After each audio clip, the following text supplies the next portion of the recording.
Morning world, we got a Black Monday coming in. It's gonna be drop the whole Yeah, a little bit. A little bit. good Sitting a morning. little high. It seemed a little bit high for you. All right, my boy. We got another. We appreciate y'all for tuning in and rocking with us for another morning here early on the morning breeze. It is Monday, January 10th, the day that P.kidd has been waiting for since he joined the show, the day that Matt Nagy possibly gets up out of here, man. Make sure y'all like the video. Make sure y'all subscribe to the page. And if you can't stick around for the full video, man, check us out over on the Kontender app as well. The Kontender, where you can hear nonstop sports talk while you're on the clock. Go into the App Store, hit the download, or type in the Kontender, Kontender.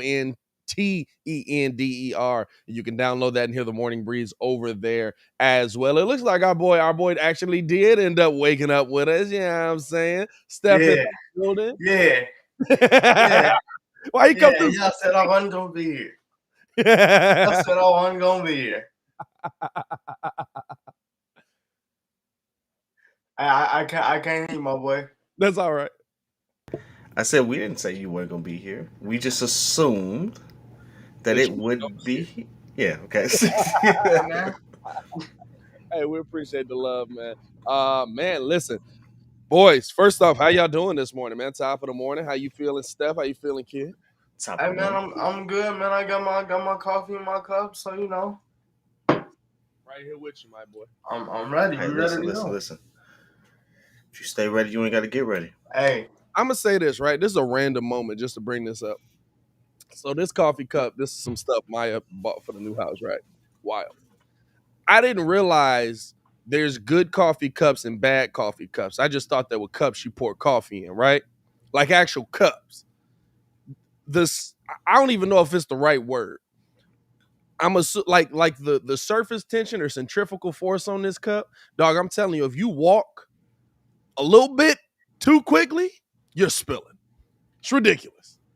I've never done that in my life with a coffee cup. That's unfortunate. That's unfortunate, Pat. Well, you know what? You officially grown up, my dude, and now you understand. I never knew. It's in coffee cups. I never knew. When you come to our house, it's a reason why our coffee cups are deep mugs. I guess, dog. I'm sitting here using this thing. I'm trying to come down the stairs. I'm like, all right, take your time. Take your time. Splash, splash. Why is the ocean in my coffee cup right now? That's neither here nor there. We didn't lost half the audience already. Let's get into it. Let's get into a little bit of the topics we're gonna break down today, man. Because listen, Black Monday is upon us.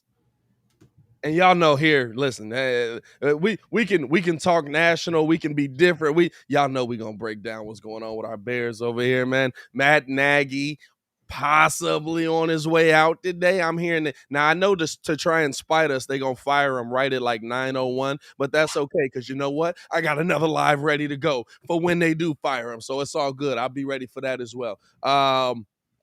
It's gonna be interesting to see. And here's the question that I put out to y'all, man.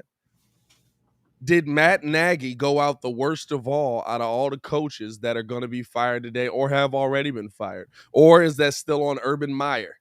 That'll be interesting to break down there, man. Also, gotta react to the classic we saw last night. And I am saying the classic that we saw last night between Derrick Carr and Justin Herbert. My God, me and Kidd sitting there texting each other like, we know we got to be up in a few hours. This is going to suck. This game is too good to go to bed. It's a good game, though. And we got to react to, of course, the playoff picture being set and a little national championship preview. Glad Ringo's here because I'm not going to lie to you. I've probably watched all of one game between both of these teams. And I frankly don't care. Klay Thompson returning like nothing happened with 17 in the NBA. That'll be fun to break down as well, man. We appreciate y'all for tuning in and rocking with us on this early morning. Hit that like button, subscribe to the page, and if you can't stick around the entire show, go and listen over on the Kontender, man. Let's get it cracking, man. Let's get it cracking. Black Monday is here, boys. It's the day, like I said, you've been waiting for. Thank you so much for changing the background to something a little more palatable. You know what? I Good thought Lord. about you. I thought about you. You like this? You Good Lord, that looks great. Better? That looks great. You know, I don't know if it's better, but little date here. You know what I'm saying? Nice little. It still says morning breeze. You can read everything. Little 6 to 9. You know, I feel like I feel good about that. Yeah, that's I was a nice. little much with the background. they look good. I think we're doing it professional now. You know what I'm saying? Hey, listen. Oh, this picture. I hope this ain't an NFT for somebody or something. But hey, who cares? Speaking of that, you got to get into making some NFTs. The Breeze will have an NFT. The breeze in it. It's the picture right here. Everybody just freeze. I don't know why we look like that, but whatever. Nah, man, Black Monday's here, kid. I'll let you start it off, man, because you're probably the most excited out of everybody. Hey, I'm not just the most excited. The city of Chicago is so many excited. people lose their jobs. The city of Chicago is anxious about this. Listen, the first report about him losing his job came out this morning at 4:59. Where this person was, and they just, I guess they just had this dialed up and was like hit send at this point. Oh, it you're was a free. scheduled You're thing. typing that, aren't you? Dog, listen. 4:59 is the first report. 5:29 is the second report. All major news articles, by the way. Like the city is ready for this to be over. Yeah, that is sad. Now, the question was, did he go out worse than Urban Meyer? Can't say he went out worse than Urban Meyer.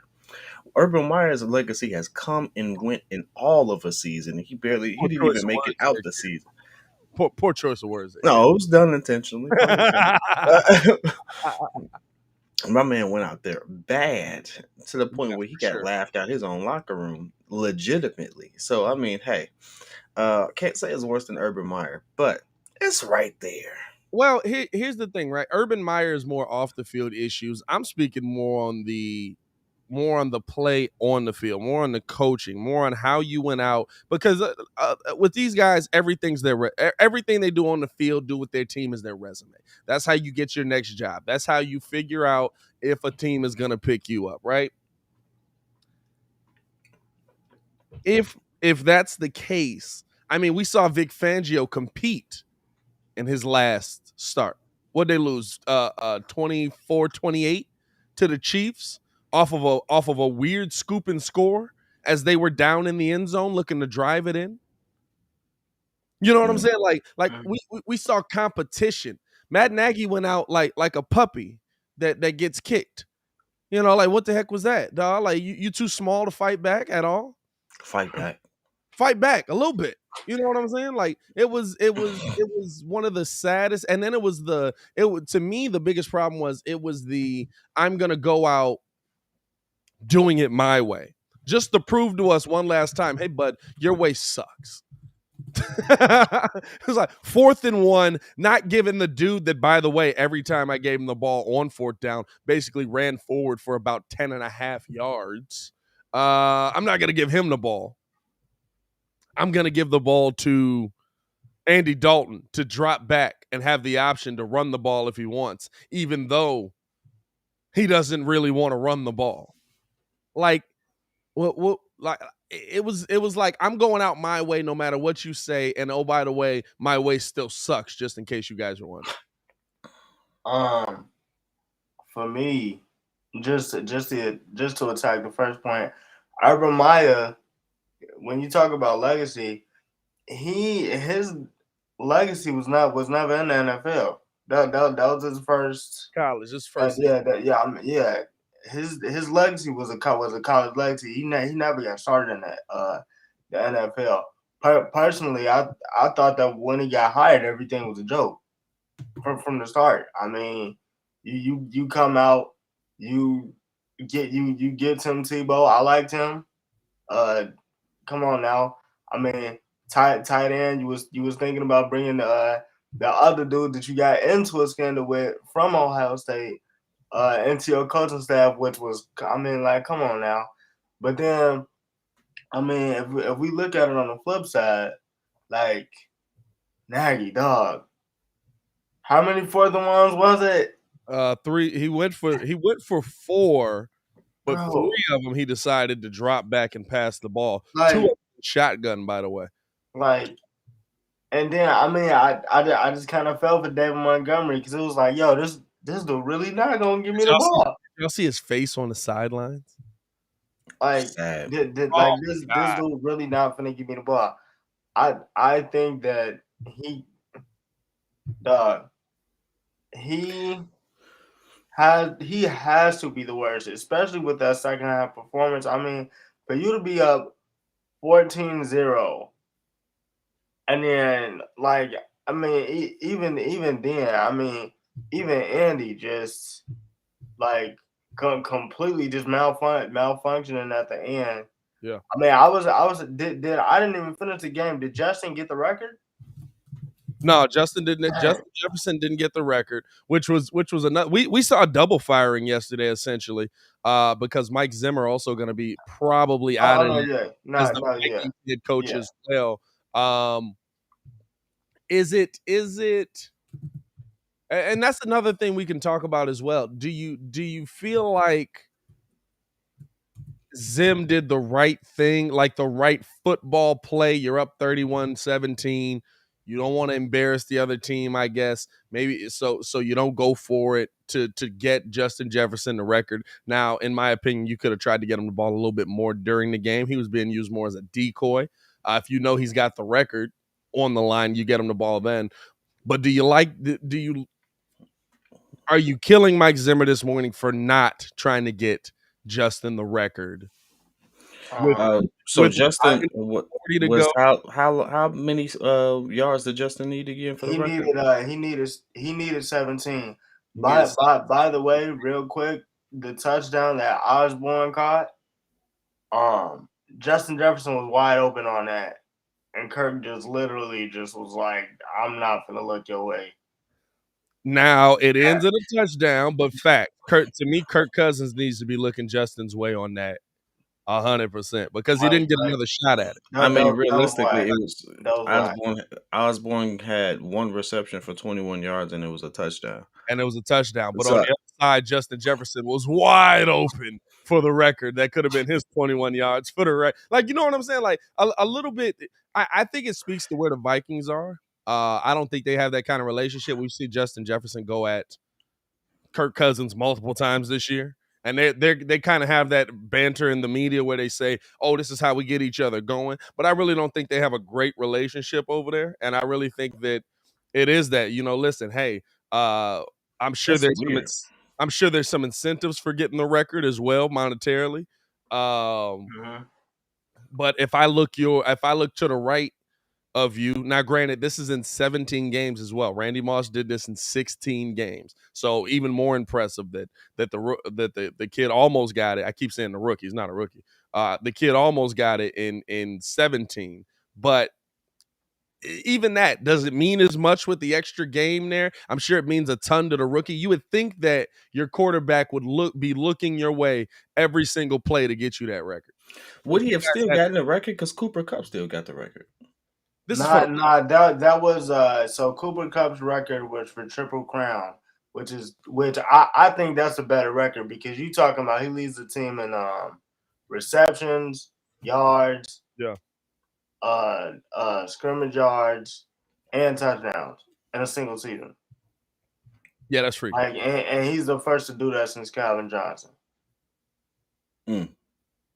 Hey, by the way, I seen a post. Hold up, I gotta see. I saw that, dog. You saw that picture? Don't OC. try it. OC.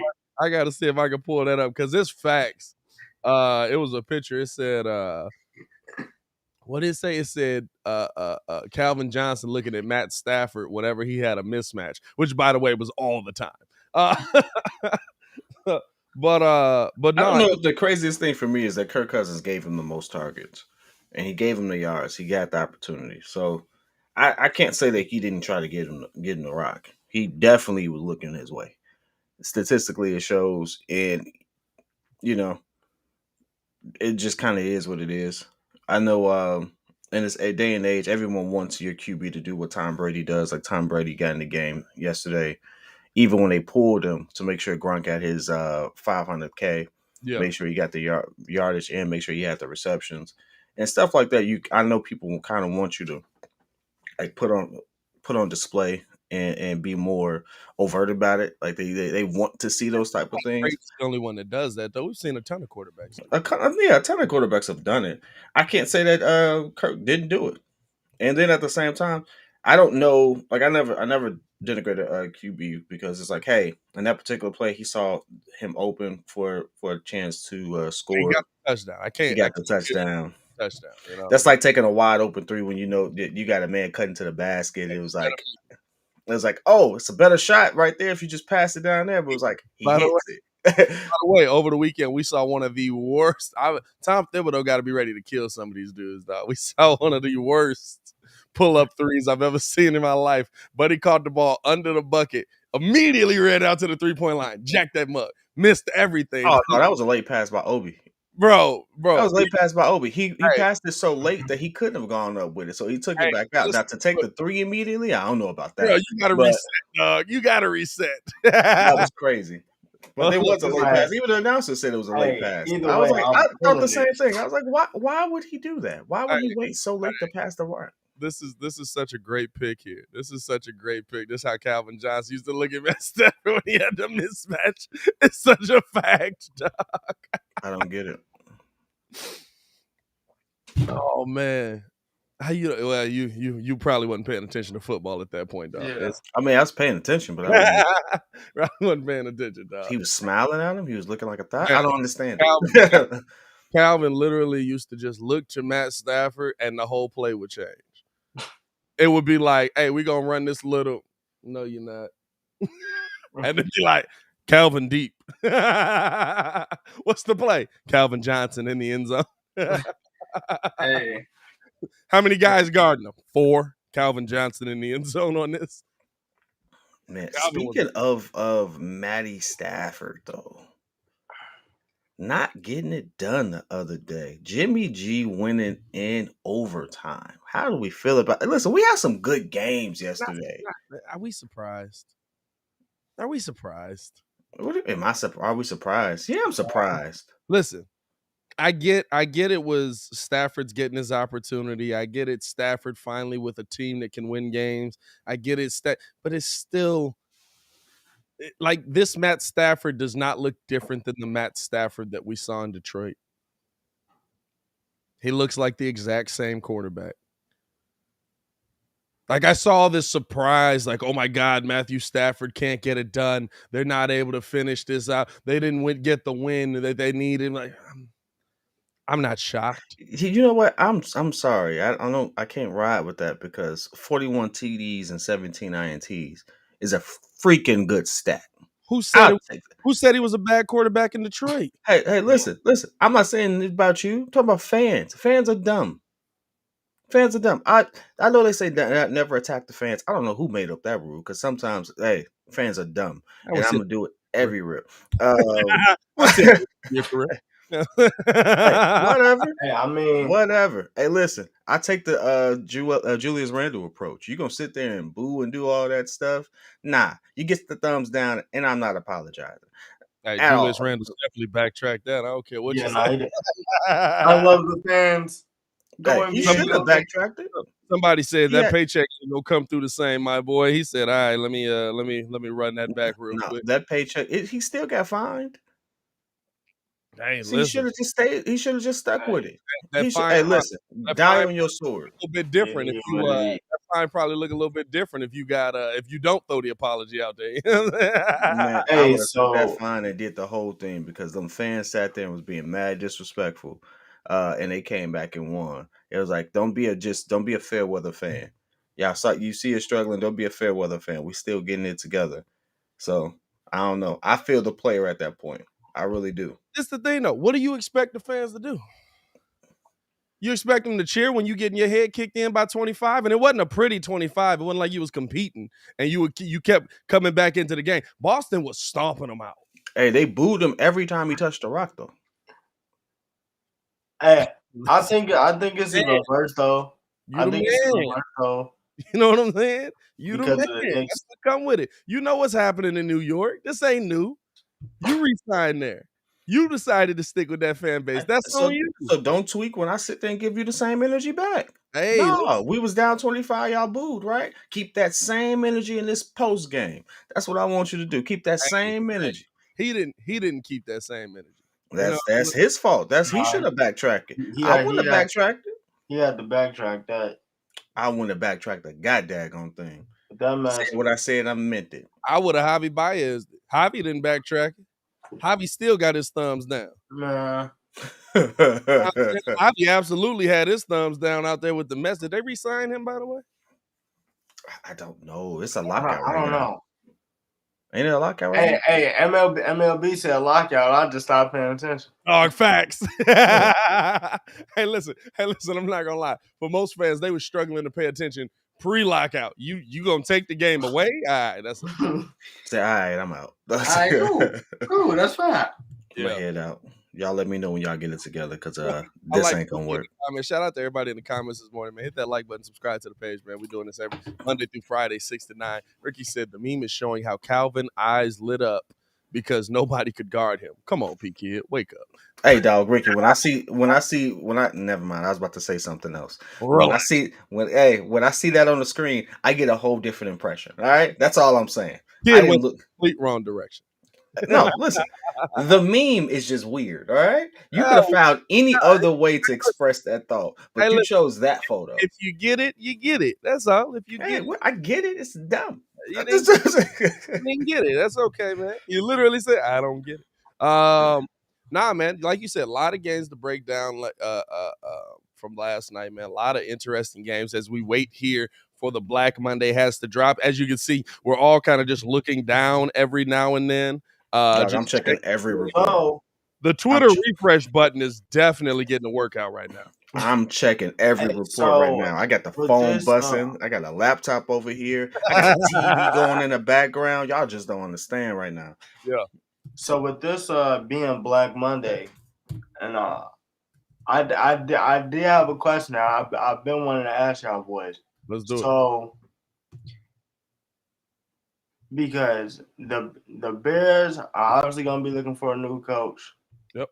And I think one of the more I think two of the more interesting spots to me are the Jaguars. Now that they got they got another number one pick, which is crazy, and the Giants. If I'm any head coach. How did we know the Giants would be in there? Hey, look. Hey, it's Black Monday. Giants will be in there. It's Black Monday. Look, if I'm any coach, which of the three jobs would y'all take? I'll tell you what. Why? And this is no disrespect to you as a Giants fan at all. The Giants is at the bottom of the list. Saquon Barkley doesn't sell it for me. You know why? There's no offensive line standing in front of him. I have so much work to do. You got the fifth pick and the seventh pick, by the way. I still got to fix it. You know what I'm saying? Like, I guess the Bears wouldn't be the number one spot. Jags is probably number one because you've got that top pick. I can go out there. I can get my lineman that's going to protect Trevor. I could probably go find a left tackle. Is there some good I'm a dog. You know how I am with college, dog. Is there some good talent in the draft at the lineman position here? Hey, so Aiden Hutchinson from Michigan will probably go number one. He's a defensive end. He was up there in the Heisman voting. After that I would say before that it's pretty much defense. You can go him. You can go Derrick Stingley Jr. After that you keep going down. Now you got your Alabama middle linebackers, your Georgia middle linebackers. Yeah. So there's a lot of defensive talent in the draft right now because everybody got sold on QBs. Yeah, not a lot of offensive line talent. To be honest with you, a lot of it kind of boils down to, the Jags ultimately have a very similar situation as the Bears in the sense of, got a draft pick that you're really excited about with some nice arm talent. Probably a little better since he was number one, even though I think Justin beat him a lot. Head up, right? Like his whole life. Justin has beat him head up his whole life. So at this point, That's I what wouldn't say better. Hey, Justin's kind of beat him to the point where you like, do you go home and be a little bit racist just because you mad? A little bit? You know what I'm saying? Like, nah. hard joke. We're gonna keep it moving. You know, Is that too hard for the boy? hey, dog. I can't. Anyway, hard joke. It's one of those things where it's like it's so much movement in the NFL right now, and so many teams that are actually going to be in the hunt for a coach Mm-hmm. that I don't know if the Giants make the list right away. Right? Yeah. You got to think about it like this: where is Deshaun Watson landing? Because 9 times out of 10, he's going to land at an organization. Yeah, That's what y'all need to do. If you want the Giants to be relevant, I don't know if Deshaun like the cold. And y'all do not have a dome. I don't have a dome. That's a big if. You know, Right. that's if you're gonna do anything, y'all need to be in the. To be honest, it's a big market. It's a big market. You said what? What draft picks do y'all got? We got the 5th pick and the 7th pick. And the 7th is the one we gave y'all, right? Yep. I would do it if I'm Deshaun. Because you still got Barkley. You got some new young talent coming in. You got to see a lot of pieces fall in place. I need to see new GM. I need to see new head coach. I need to see I'm not going there to play for Joe Judge. Dog, I really Joe Judge looks like he's sticking around. I'm not gonna lie to you. I really want Louis Riddick. I'm not even gonna lie. Like, you want Louis Riddick as a Giant? Yeah, as a GM, it's better than Gettleman. Bro, I don't trust Gettleman with it. If it's anybody, you said what? I don't think y'all firing Gettleman though. Dog, I don't. We got 2 picks in the top 10. David Gettleman gonna mess it up. He's so hurt. He's gonna mess it up. Who'd you take 2 picks in the top 10? Receiver. What? All this defensive talent in the draft? Receiver. And we don't even need them. Yeah. We don't even need them. That's the thing. Well, let me ask you this. Is Daniel Jones the guy for the team? Absolutely not. No. Absolutely not. I've been on that since day one. David Gettleman saw 3 snaps of this man at the Senior Bowl. Yeah, he mitched it. And was like, yeah, that's my dude. He saw one drive. And was like, that's my dude. That's my dude. David picks QBs like the Raiders pick wide receivers. It's just never even heard of him. Athletic. And the crazy thing is, like, there's gonna be a lot of defensive help in the draft. There's also gonna be a lot of offensive help for the Bears too. I mean, I'm looking at it. You got AB coming up, Odell's coming up, Chris Godwin, even though he's gonna have surgery. Bucks just paid Vita Vea. So me essentially, I'm thinking that he's going. Do the Bears probably go receiver with that? Like, does Khalil Mack come to you? Hey, like, it's a lot. So much movement in the next year. So much movement in this offseason. He's gonna look completely different. And I'll be honest with you. I don't know how many times I've actually looked for it. When's the last time we've seen 3 potential franchise quarterbacks on the move in the same offseason? It's like we've never seen a Aaron Rodgers, Deshaun Watson. Yeah. I think Derek Carr was like Russ. That's what I was going for. I was going to say, I don't know why Derek Carr came. I got you, bro. I got you. I appreciate it. Russ, Jimmy G's on the move. Tua's going to be on the move because he may not be in Miami if they get, that whole move there. Deshaun Watson to Miami, Deshaun Watson to New York. Those are real rumors. Chicago. I don't know about Mitch returning to Chicago, but I tell you what, I actually put some thought to that after you said it on the live, and I was just like, you know what, we got to have a backup, And at the same time, I do want that competition in my QB room. I do. Yeah. I'll be honest with you. I do. I think it makes them better. Yeah. And if at this point, it's not like a gimme, you have to earn this spot because I don't care what no one says. He hasn't earned a starting spot. Hasn't earned that part yet. You say what you will. Justin, you talking about? I saw, yeah, Justin. I've seen it's a lot of rookie QBs, and they all have to earn their spot. Not really. The only reason Trevor ain't got to earn is because ain't nobody as good as him. Like he's clearly the best option there. Yeah, because they got rid of the option that would compete with him. But he's clearly the option there. No, I know. I get it, but it's because they manufactured that. Like Gardner Minshew absolutely could have competed with him for the spot and then they were like, "Oh, this dude's throwing too many tutties here. Let's get him out of here." I wouldn't mind Gardner Minshew as a backup. Gardner Minshew's numbers are ridiculous, dog. His touchdown to interception ratio is like 40-12 at this point.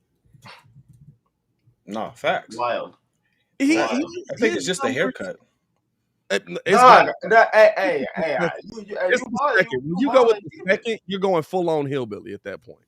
You know what I'm saying? I didn't want him to be junior, so I named him the second. Ugh.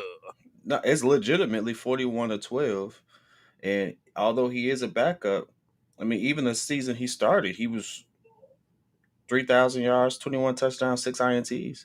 Now the caveat to that is they didn't win a game. That's how they got in the position they're in. They didn't win a game. Like I think they went 1-16 or 1-15 legitimately. But is that on him? I didn't watch Gardner. I don't know. Gardner that was just trash. The Giants were just bad. It was more so a talent issue than anything else. Yeah. This is what I keep saying. Situations matter. No, yeah. Like Gardner, he was drafted in 2019. Right? So for him to Gardner in New York, and you go get some weapons, it would put you back in a better position. Yeah. At this point, for him to be relegated to being a permanent backup, is wild because it's only been 3 seasons. And he continues to produce. At an efficient clip. Fam, that's not efficient. 40-12, that's elite. Now listen, now the difference is like we saw him yesterday playing. Came in for Philly, right? Nah, that was the other day. And he really doesn't have that many. He's a backup and still can rival. I was killed this dude, Lamar Jackson in passing yards. I'm always going to say this because Lamar Jackson's passing yards is killing me right now. I mean, throw the ball. here's the difference, right? So Gardner got in Philly. Mm-hmm. You can tell that he's not great. Like he is literally a case of the numbers don't tell the whole story. If you look at Gardner, it looks like this dude is an elite quarterback. But if you watch him, it's like, oh, he's all right. He's a piece that, like, if you have a bunch of other winning pieces around you, I wouldn't mind having him. But the rest of your team has to be set. I always felt like that about Big Ben, though. I always felt like Big Ben wasn't a great QB, but he had some pieces that, like, he was a great QB. I'm sorry, I never felt that way. Like, Big Ben was a great listen, QB. The numbers, and he has the tape does show it at times, but like overall, compared to a lot of his peers, I never thought Big Ben was like head and shoulders above some people that may have been just really good backups. I just thought he had a really good system. He was big. Like that's like Big had that thing. That's how I felt. I'm not saying it's right. I'm just saying from what I saw, my eye test, I was just like, yeah, he's good and he's gonna get him there. Like, but I never looked at him as we're going to win solely because of Ben. Like, I never thought Ben could do what Deshaun Watson does. I never thought Ben could do what I'll say this. He really can't do. We've seen a lot of people move in and out of there, and we've seen Ben continue to win. We've seen receivers, we've seen running backs, we've seen a lot. Now, Ben may be a jerk, And that's why those pieces are moving. I think that that's a heavy possibility because you hear every person that ends up leaving is just like, nah, Big Ben's kind of an a-hole. I never met a champion that wasn't an a-hole. Exactly.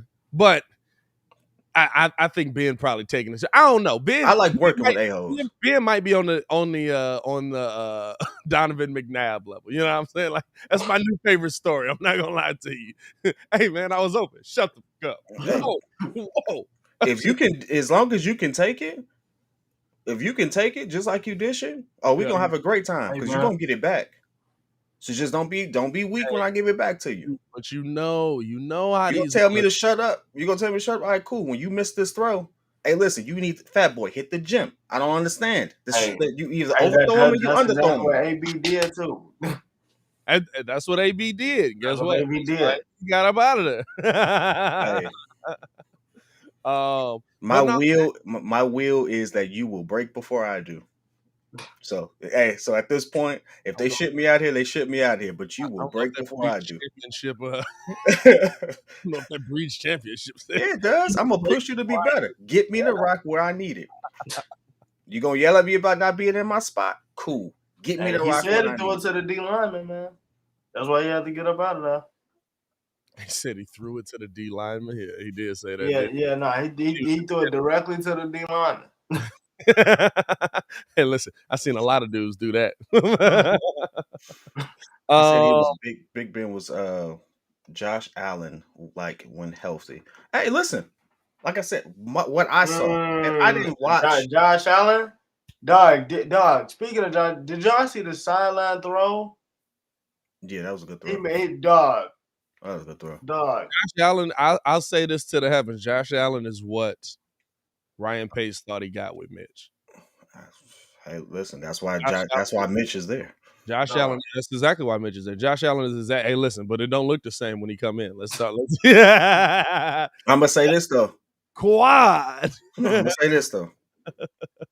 If you had put him in the same situation and incubated him in the same situation, I can almost guarantee. I can tell from the results that they get that their system is just better.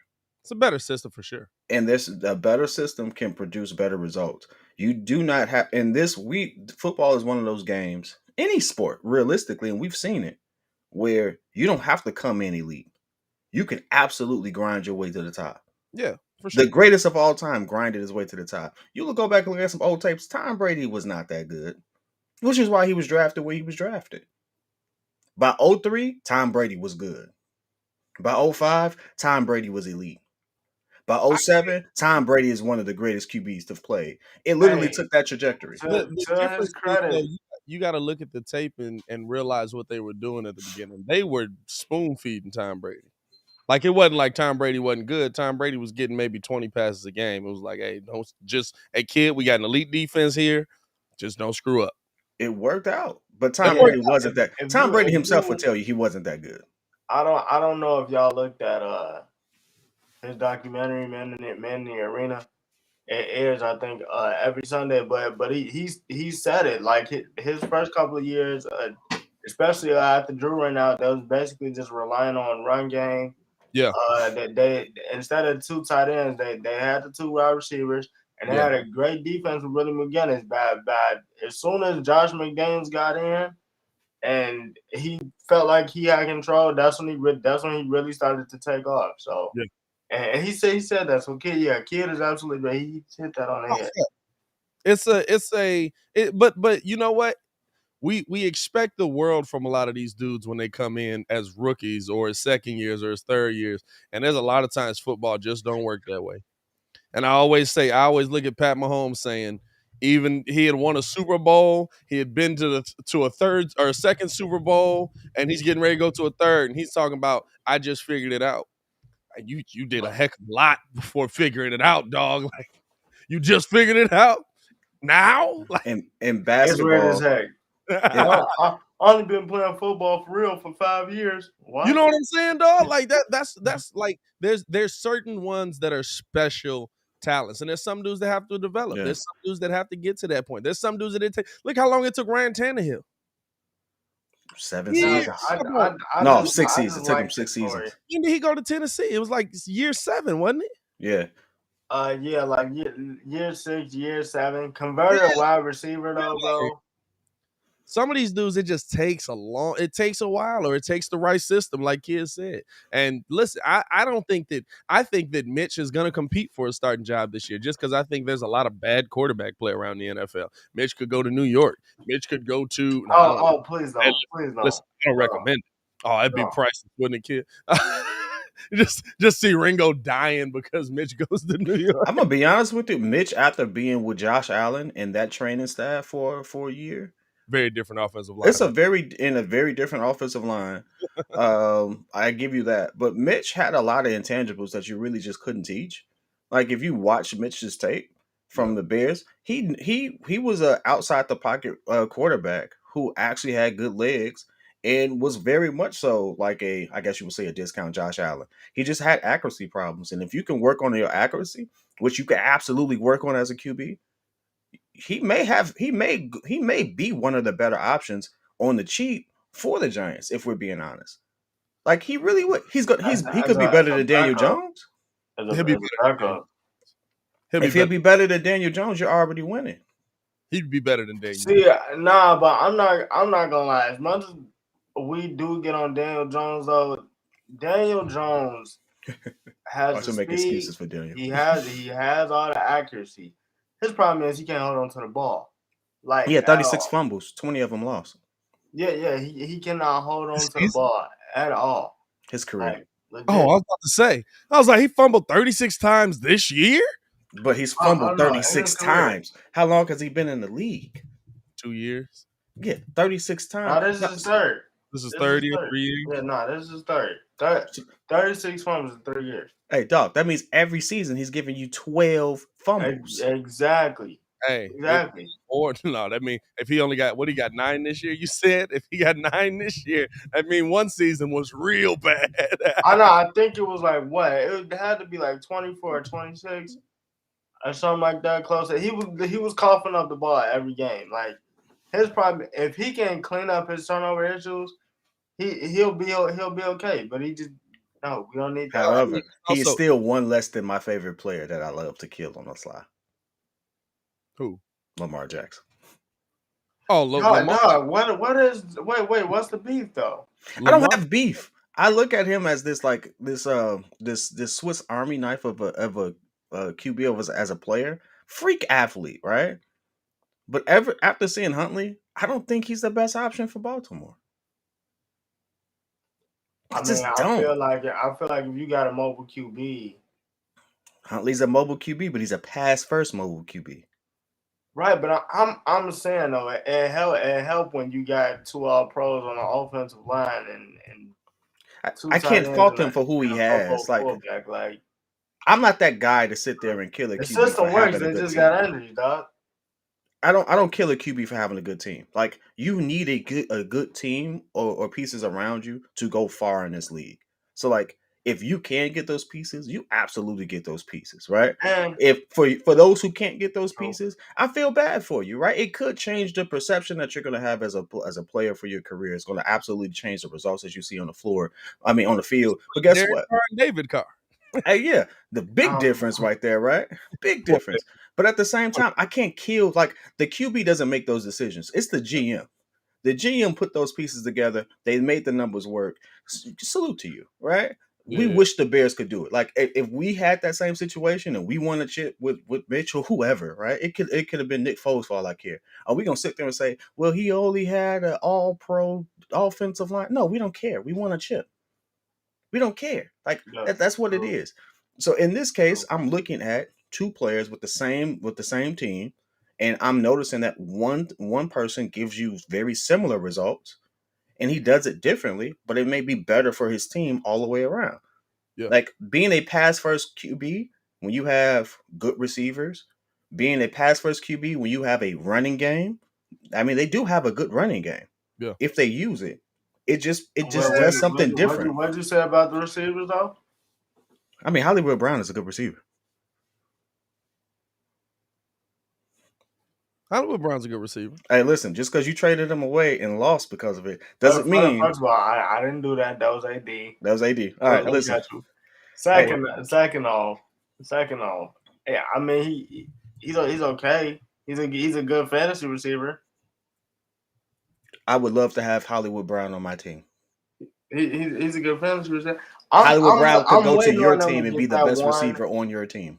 He is never. Lamar's never. That's not Lamar's never. I want to challenge you on that because I'm waiting on Lamar to get the one go-to guy.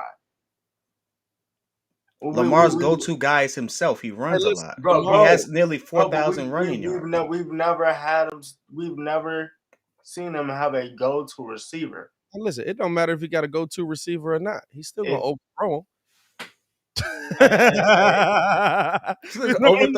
Hey, he's still gonna overthrow him, and he could be wide open down the field. Guess what? If he sees that lane right there, oh, this is a guaranteed 15 yards. He's gonna run. Okay, and I'm not killing him for it. But the way that teams are normally set up, and teams that go far, you have a pass first QB who can run, and not a run first QB who can maybe pass. Name me the time that you've seen a run first QB dominate the league to the point where they've won chips. Never. That's why not Trubisky. I mean, the closest thing I can think of. There's a lot of guys that have to run to be successful, and that'll never be a recipe for success. Cam Newton at the quarterback position. And I love Cam. Oh, man, I love Cam. But that drop-off is hard. Cam's a little different, though. Cam was a run-first QB. Cam was a run-first QB, but Cam running style was not like most run-first QBs. Cam's running style was, I'm going to run through you, and you don't know that Cam Newton was here. Yeah. Like that is, like, I used to watch that, and I would be like, he's going to be done by 30. There's no way he can keep doing that. And he was done by 30. There's no way he can keep doing that. And so I think we got a little bit off track there. Just a little bit. It's all right. That's we're having a good conversation right now. Having great conversation. Getting back to Nagy though. Still no news on Black Monday, by the way. Still no news. Now I will say this. According to Contender contributor David Schuster, he says that he's hearing that pink slips may not go out until tomorrow. And we're hearing from The Athletic as well. Beat reporters for the Bears that there's a meeting at 9 a.m. at Hallis Hall. I wouldn't be surprised. How Bears would it be? You know what I'm saying? We still got to make our decision. 4 years ain't been enough. We still got to make our decision. We still got to figure out if we're going to get rid of them. The 4 years that we've seen haven't been enough. We have to take all these things into account. He got your franchise quarterback sacked 9 times in a game because he didn't add to the protection scheme. Now we got to see. Whether it's today or tomorrow morning, we know that this is the end of the road. Now, if they choose to give him a proper exit interview and stuff like that, at this point, yeah, he's done. This is the Bears. He's done. I'm pretty confident in saying he's done. So at this point, let them go through their process. The one thing I do like about the Bears organization is it does seem like they do try to do things in a very non-cutthroat way. They may be, butt backwards on a lot of stuff, but it does seem like they try to give their guys some respect or some dignity in their transition. Wish they afforded Lovey a little more of that, but Olin Kreutz actually said it in one of his takes. He said when asked when he was a player, he said, should Lovey Smith be fired after the, losing records and stuff like that? He said there's a lot wrong with the Bears organization, and Lovey Smith is not it. Yeah. There's a lot wrong with the Bears organization. And that's been the Bears their entire tenure. You know what I'm saying? The entire time that the McCaskies have been running things, unfortunately, tragically, George Hallis' son ended up passing away, I believe, from a heart attack. So it's left into Hallis' hands, and it was literally like you went from just being able to ride the coattails to all of a sudden you've got hot coals in your lap and you got to figure out how to get them out. It's been 30 years now, and the Bears haven't figured out how to get them out. The thing that's interesting to me is, like you said, the Bears afford people, respect. They try to do things a certain way. The problem with me is your way ain't working. Stop doing it that way. If I run into a wall, look up and say, "Ow, that hurt," and then I run full force into that same wall again, now you call me insane. Your way ain't working. Why are the Denver Broncos, who by the way have won a championship in the current model, firing Vic Fangio before his last week, coming off of that was his he got the coaches last week, right? His last week. He coached the last game. Fired him right after the game. You know why? That decision was made long before Vic coached that game. Vic knew going into that game probably this was going to be his last game. You know what you're able to tell your team? You're not sitting there lying to them. You're saying, "Hey, listen, guys, this is probably going to be it for me. It's been a pleasure to coach with you. It's been a pleasure to be around you. And, hopefully I'll be able to get you guys on whatever the next defense I'll coach is, which hopefully is the Bears." You know what I'm saying? Why is Denver, who's won a championship currently, able to do that? Why are the Jags, who now Urban Meyer kind of made it easy for them, but I think they knew they were going to move on from he just gave them an out. Dog, you kick me as a player. Yeah. Hey, listen. Hey, great restraint by the player, especially as a kicker. My leg is lethal. I kick your head off. You want to come? You want me to make a kick? You want to have a kicking competition? Let me tell you, that you're not gonna win. It's one of those things where, I can respect them doing it this way. They just have to be more decisive a little sooner. Handling the reports of Nagy getting fired around Thanksgiving or whatever it was Thanksgiving, wasn't it? It was Thanksgiving game. Handling that a little different. By letting them know early on, hey, this is definitely going to be his last season. We're going to be moving on, but doing so in a way that will allow him his dignity. I think that would be good. Not coming down and saying, well, he's not going to be fired, and then just to fire him later in the season. Just be upfront about it. Hey, listen, we're probably going to be moving in another direction. Everyone should prepare for that. And, let's just make the most of this particular season. Because then at that point, at least you have confidence in your organization or your leadership and saying, hey, listen, I trust that they're making good moves.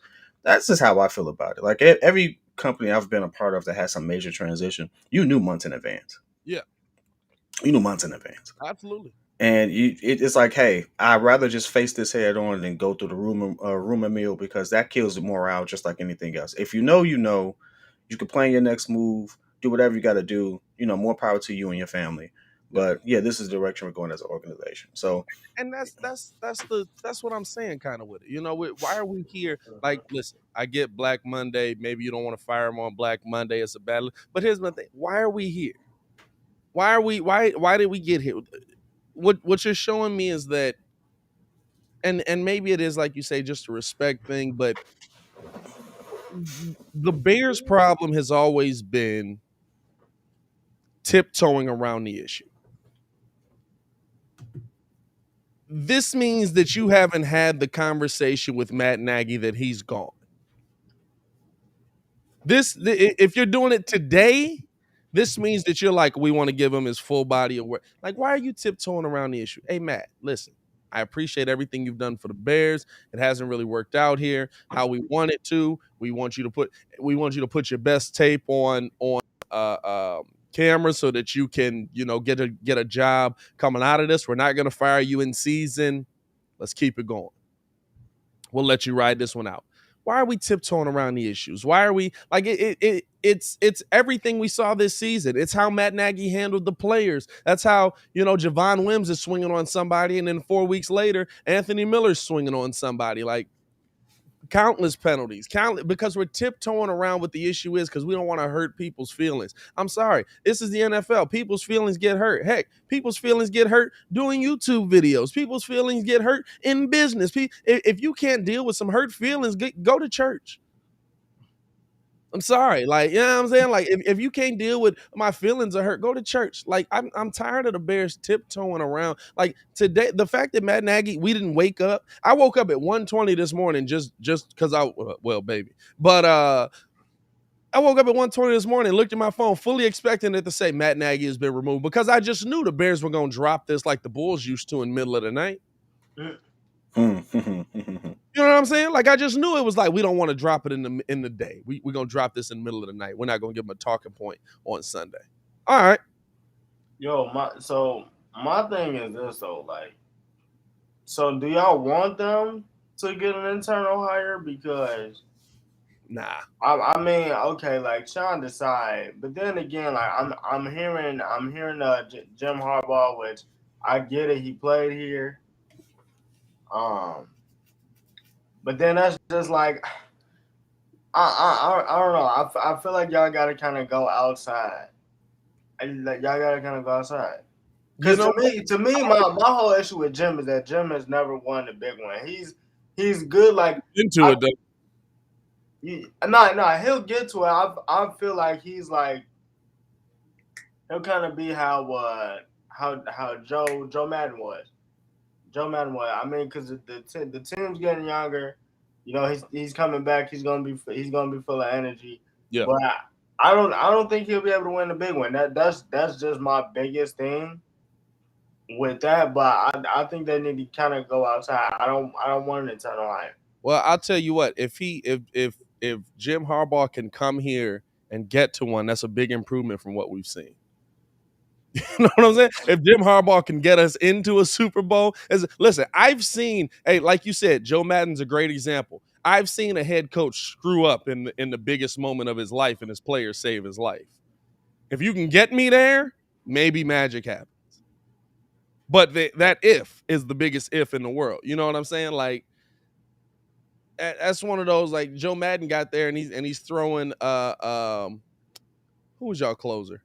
Aroldis Chapman out there. He's throwing Aroldis Chapman out there, and Aroldis Chapman's putting 89s up on his fastball. It's like, dog, you ain't got but 2 pitches. You know what I'm saying? Like, it's fastball and other fastball. Like, that's it. So maybe stop throwing them so much. But like, to me, I bring that up to say, like, if you get there, there's always a chance. Joe Madden made a ton of the wrong decisions on that team. They still won the World Series.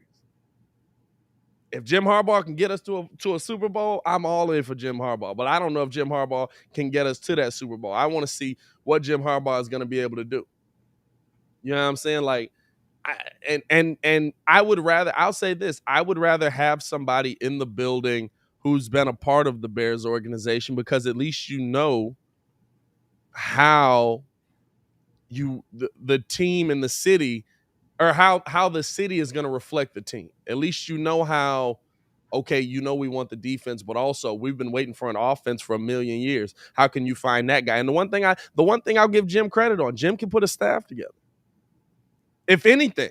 Hey, Jim can put a staff together, and he can put a run game together. I know that. He can put a run game together, but he can also put a great coaching staff together. Jim Harbaugh's coaching staff was Greg Roman and Vic Fangio. Guess what? 2 guys who absolutely are still at the top of their game with the things they're good at. Now, Vic Fangio, maybe not a good head coach, but we never said that Broncos defense wasn't still competing.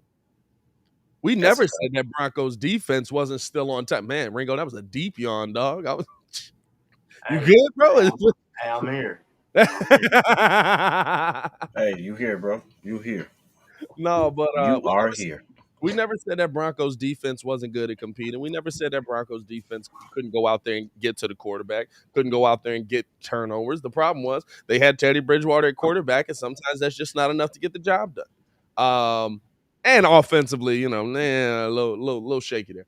But listen, Greg Roman he fixed Lamar Jackson. Got Greg Roman over there, and guess what Lamar did? Went and won an MVP. Like, and you also got to consider this. Like, we can't expect home runs. Like, for us, the perfect situation would be someone comes in and now we are definitively in the Super Bowl. Like, so many things have to go right for that to happen.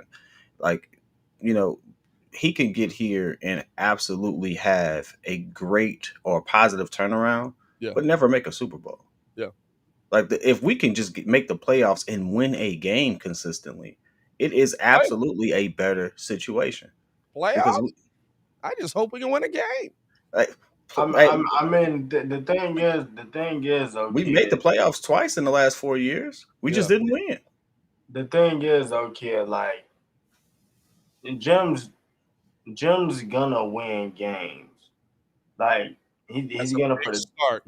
He's Jim's gonna win games.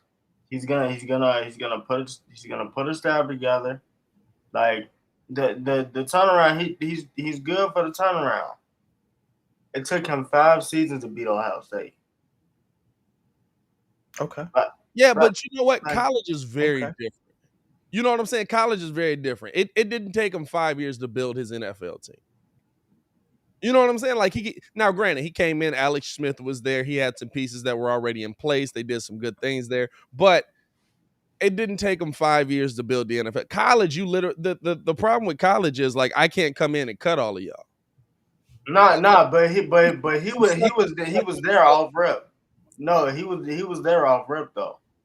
Like I'm saying, but what does that matter though? I'm saying at Michigan, you know what I'm saying? I can't come in and say you suck, get off the team. Great. At Michigan, you got to go through. But why does it matter?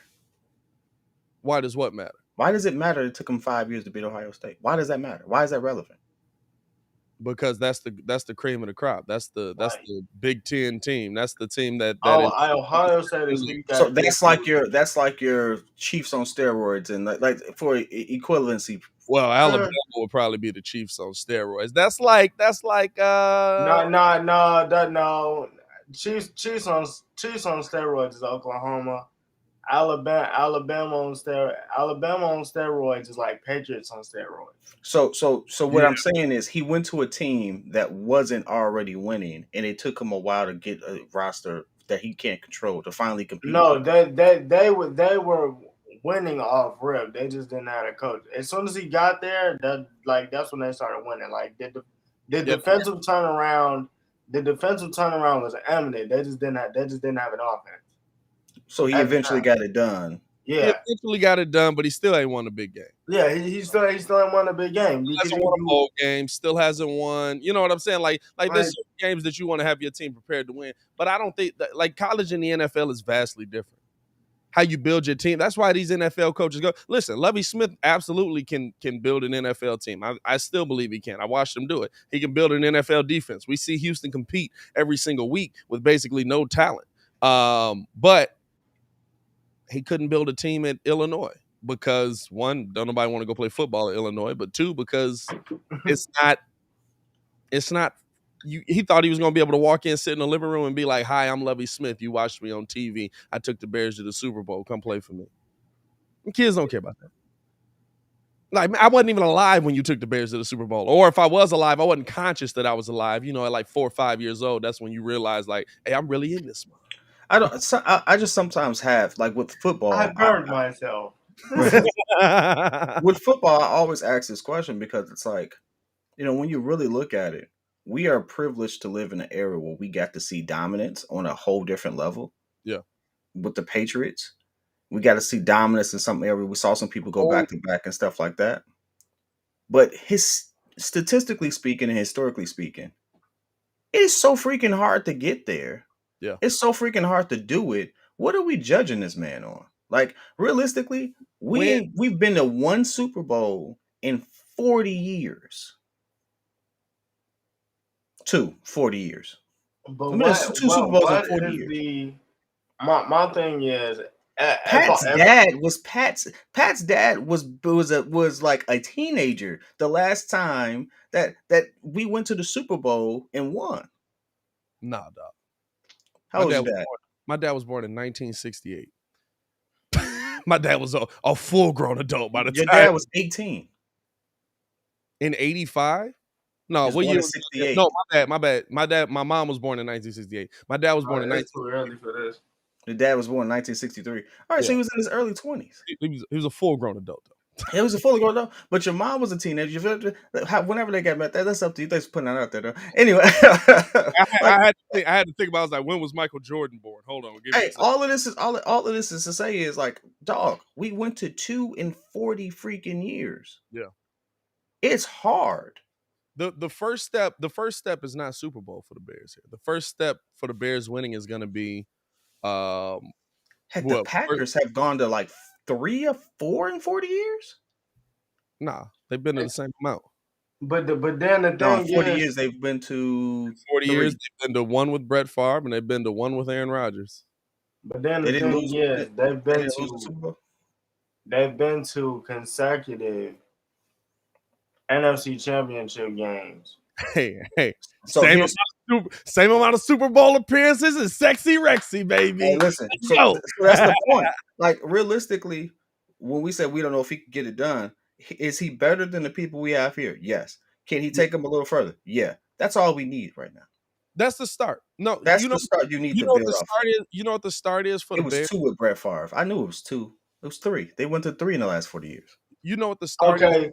So then my other question is then, so he develops Justin. Y'all win the playoff game. Cool.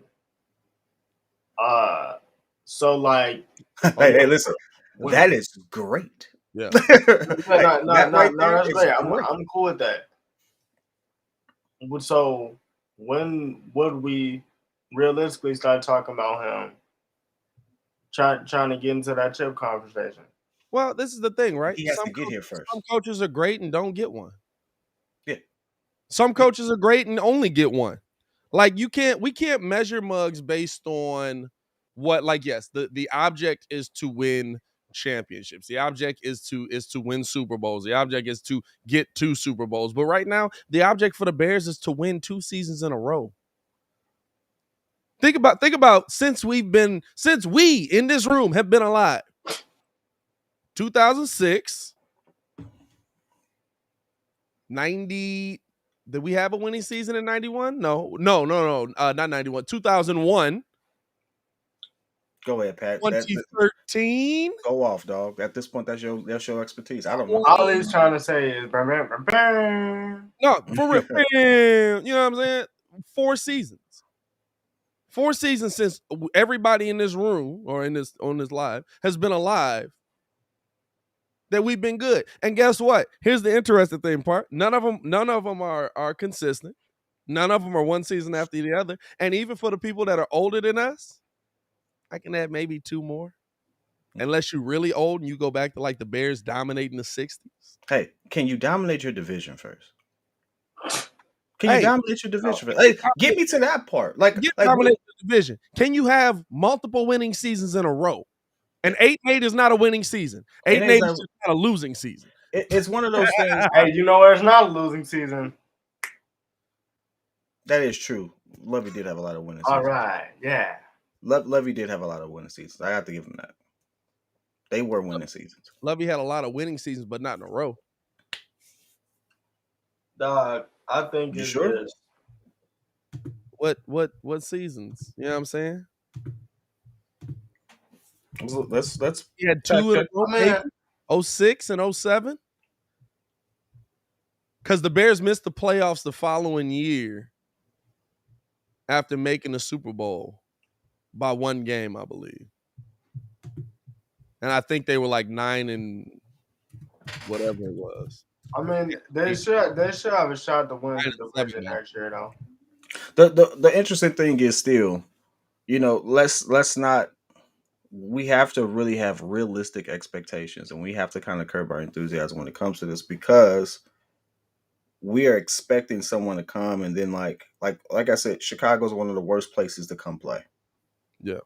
And that's because we are so hungry to win, because we ourselves have seen dominance in this city that is rare. We've seen MJ come in and win 6 of them things in a very short time, and that has permeated everything that we've judged our teams on since then. Like, we do judge our teams based off of the fact that one guy came in, won 3, retired, came back and won 3. Like, Like, we're so accustomed to that we associate ourselves with that so much that's what we expect, and it's unrealistic.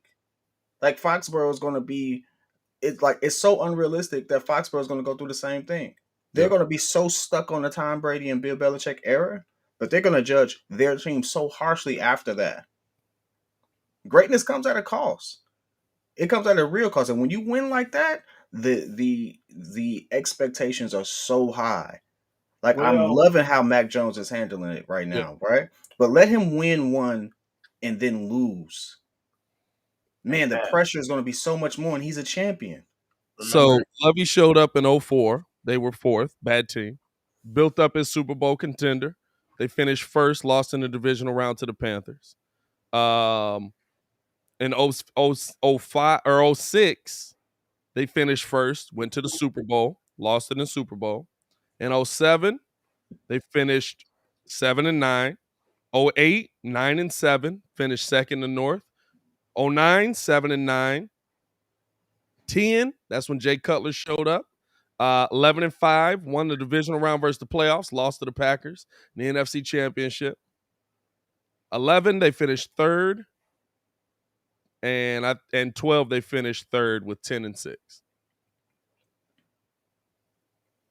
So you got 8-8. So Lovey 10-6, 11-5, 9-7, 13-3, 11-5.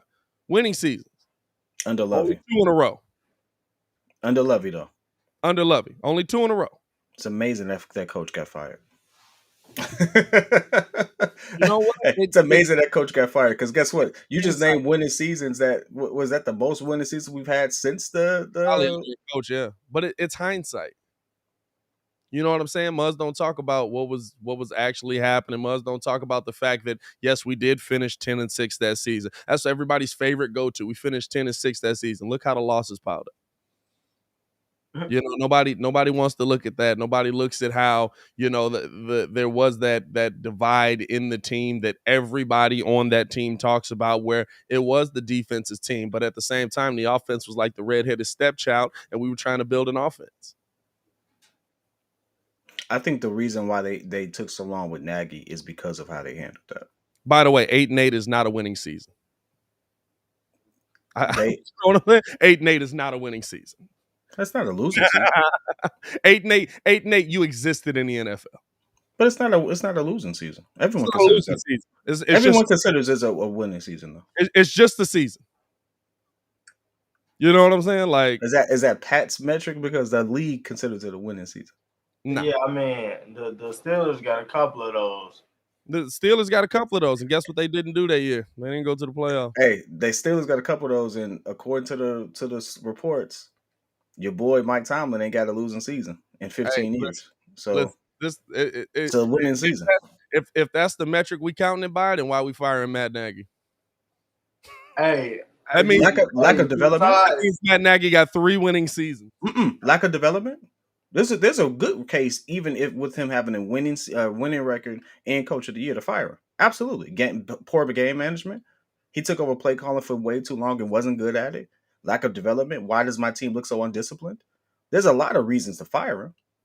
Hey, that have nothing to do with the record. Hey, what you just said was, by your own metric, cream rises to the top. That means that there's good players on this team that for some odd reason, despite all of these things, we've won some games to be considered to have a winning record. Yeah. So that just makes sense right there. We have good talent that's being mismanaged. You're the reason it's being mismanaged. That's why you're out of here. Hey, it's one of them. When we look right now, how people look at Lovey, looking back on it, Lovey gave us some fun years. He did. There was absolutely some years in there, though, where they didn't get it done in the big moments. There was some years in there where they didn't get it done when they needed to get it done. But we don't look at it that way, because now we're just looking at the numbers. Oh, we don't remember what actually happened. It's the Kwame Brown effect. No, you know what I'm saying? We don't remember what actually happened in those seasons. It's not the Kwame Brown effect.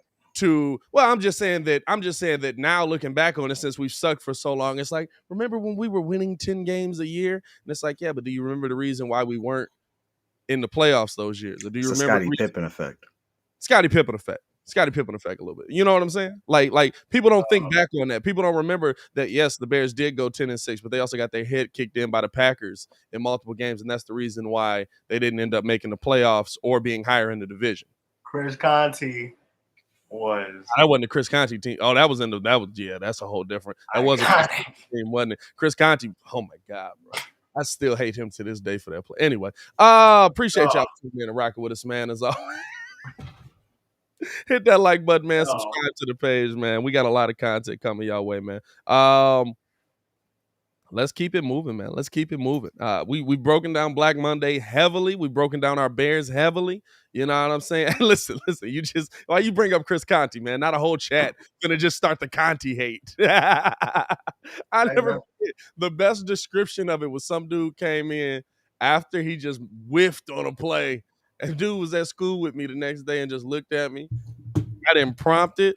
I don't know why it was brought up. He just looked at me and just said, Chris Conte is huff. And it was the most accurate description of Chris Conte that I've ever seen in my life. Bro, that was when he whipped on the tutty. Aaron Rodgers to the left for the game, Joe. Hey, you don't have to bring it up. We know. Hey, man, what's going on with your franchise? Don't worry about what's happening over here, man. Shut up. Let's talk about some playoff hopes, man. We had a good game last night. Man, classic game. By the way, all set up by the fact that, before we get to that, the Colts absolutely sucked down in Jacksonville. Have not won in Jacksonville since 2014. I will say, for the people that are just like, these guys were trash, Jacksonville is set up perfectly to make teams struggle down there.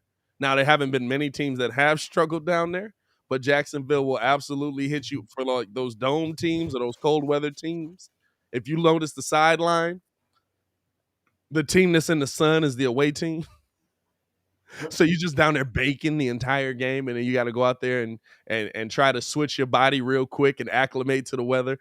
So I get why they're losing, but once again, well, I guess I can't say once again he's been hurt, but Carson Wentz absolutely had a terrible showing. The Colts had a terrible showing. Jonathan Taylor had a terrible showing, who was being mentioned for MVP candidate, and that opened it up for a classic game that night.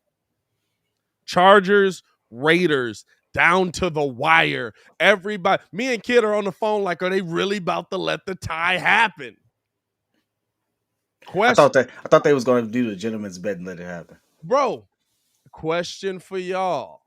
Should they have done the tie, or do you like them going after it in that classic? Do you like them saying, nah, dog, you're our rival. Get out of here.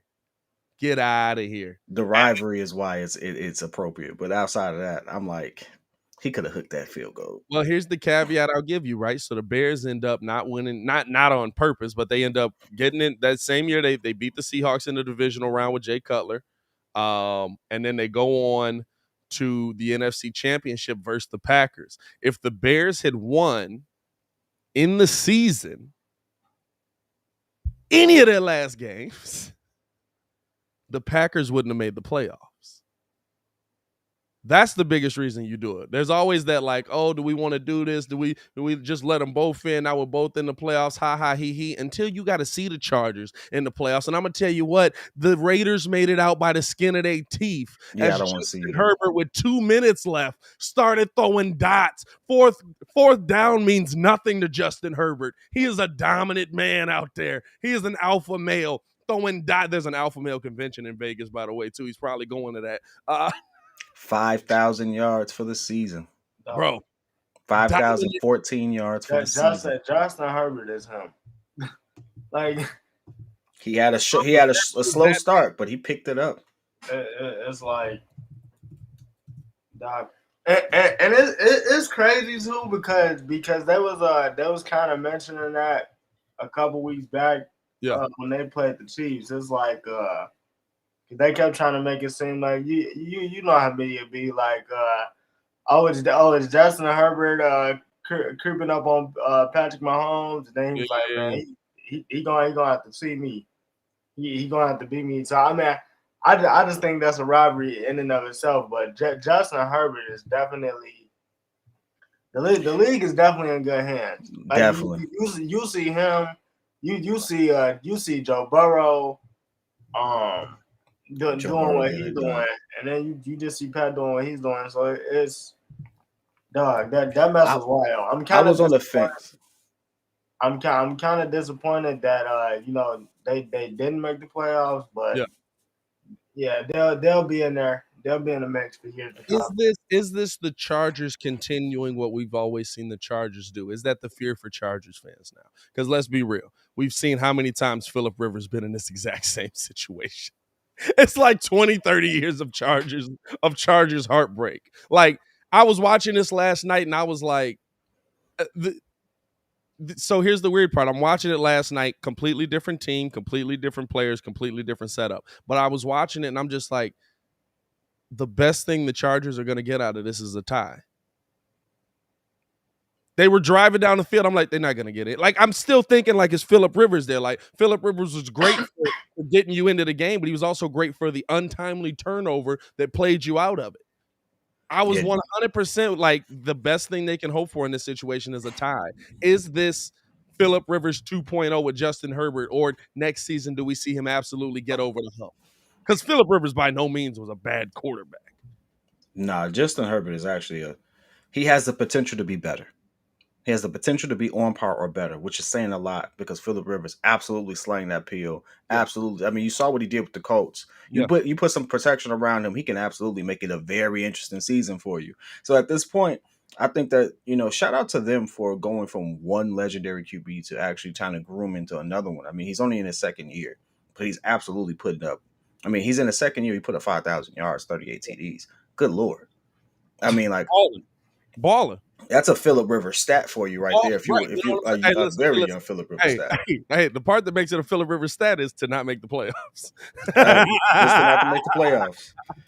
But look at the way it happened. Like, if you're a Chargers fan, you look at this with a lot of excitement because it's like, my sophomore QB didn't have a sophomore slump. He actually got a little better. My rookie receiver got over 1,400 yards. Wait, who? Like, he's not a rookie receiver. Who you talking about Mike Will? Mike Will, yeah. Yeah. Mike Will, he's not a rookie. He's not a rookie. Mike Will's second year, ain't he? But no, that's third year? Mike Will might be third year, yeah. Yeah, no, he finally putting it together. Hey, fam, big dude too. Fourth year. Dog. Big 6'5", 224, bro. Listen. Bro, I'm sitting there. Now he had 1,100 yards this season though. I'm sitting there watching my man's, and he is just. I didn't know what to say. I was like, "Is that a tight end? That's a wide out." You know what I'm saying? Like Austin. I mean, you got a decent run game with Eckler when he's healthy. Now that's the question. When Austin Eckler's in there, he's dominant. But when he's healthy, Keenan Allen is absolutely going putting up. Hey, Keenan Allen's one of my favorite receivers. I've picked him up every fantasy. So underrated, bro. He's so underrated. He has two receivers this year with 1,100 yards. Yeah. Yeah, because 1,100 right there with him. Keenan Allen has 1,138. Yeah. 6 studies on a year. He's got well balanced. It's well balanced. They got a good defense. Yeah. A relatively good defense. That's on a. I don't know. They was getting chopped. If the defense eating them alive. If the defense actually stays healthy, they'll be like Bosa's gone down a couple of times. Derwin James has been out for a couple of seasons. He's been every time he go out, he end up playing Madden. That's the only reason why. How many they were missing both they starting DBs last night, right? Yeah, I believe so. I believe so. They were out there struggling. You know what I'm saying? Yeah. But for how they started, I think season this is kind of a disappointing season. They have a winning season, didn't make the playoffs with your QB throwing 5,000 yards, two receivers over 1,000 yards. That's why I asked the question, because listen, that division is not a cakewalk, dog. What we talk? We talk Vegas. Is that Cardinal? Who's in there? Vegas? No, the Rams, the Chargers. They need to break that up then. They need to spread them people out. Raiders. The best football is happening in one division. Oh no. That's how it always is, dog. They need to break that up. Spread the What's wealth. the Chargers division? Why am I blanking on that? The AFC West. No, it's definitely not the whatchamacallit then. It's Chiefs, Raiders, Chargers, and Broncos. Chiefs, Raiders, Chargers, and Broncos. Yeah. Yeah, you need to break that up. You know what I'm saying? I'm sorry. That's too much good football right there. I wanted Derek Carr to win because Derek Carr got so much smoke earlier this season. Like people was like on Derek Carr's case that he wanted a good QB. Pat being Like one of them. Like Hey, every. Guess what? I want Derek Carr to I go wasn't far. on Derek Carr's case. I was on your case for saying that Derek Carr could do what Aaron Rodgers does in Green Bay. Bro, I said Bro, I said he Come could on, do it with hey, the same Wait protection. a minute. One of the Time worst out. takes I've ever heard you say. on this To even buffer that, bro, you gotta remember what Aaron Rodgers said. A down year for me is it's your favorite it's quarterback. it's your favorite quarterback's best year. Stop playing with me. Like Hey, come on now. What was like the fact that you even said that is just It's a good flex. Here's the thing. I guarantee Derek Carr ends his career with just as many rings as Aaron Rodgers. he's gonna get one. I guarantee he gets one. Okay. Where? Derek Carr is Okay, going to get a ring with the Raiders. The Raiders are going to win a chip. Okay. Okay. Watch. Okay. And listen, here's the thing. I'm Hey, not listen, the guy hey, that listen, likes to hey, flex listen. that I'm the best at what I do and I That lose. doesn't mean he's the same level of quarterback. Yeah, I'm saying Hey. listen, if that's the case, so Eli Manning is a better quarterback than Aaron Rodgers. Bro. Hey, listen, Eli Rogers can sit there. Eli Manning can sit there at the table and do something Aaron can't. He can say, I did it twice against the GOAT. What have you done? Hey, listen. Hey, Aaron couldn't beat the GOAT one time. I ain't gonna lie to you. Hey, so at this point, I don't care. I know what the numbers say, but when it came down to it, I got it done in the playoffs, and you barely did it. Hey, So you can do. So let my Derek best Carr year get is a it down done. year for you.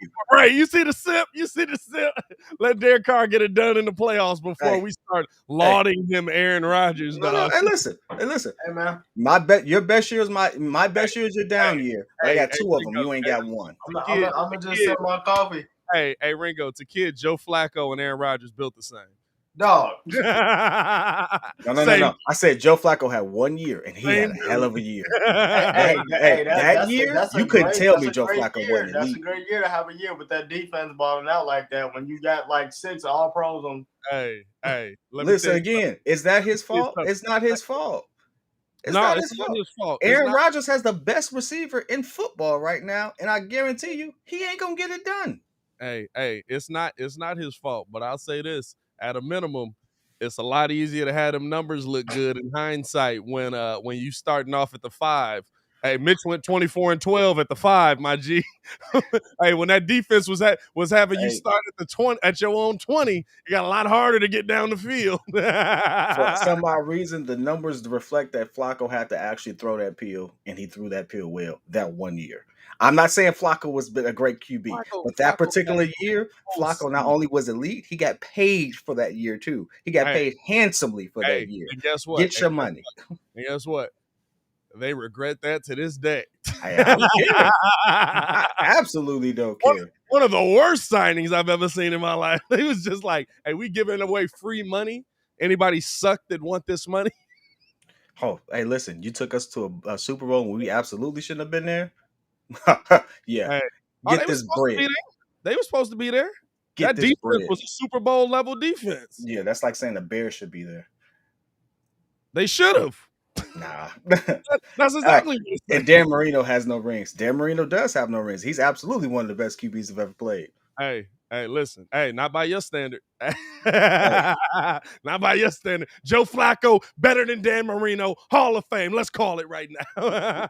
I never said that. That's crazy. Oh, that's crazy. That's crazy. Yeah, because we're comparing complete bodies of work. Like complete bodies of work.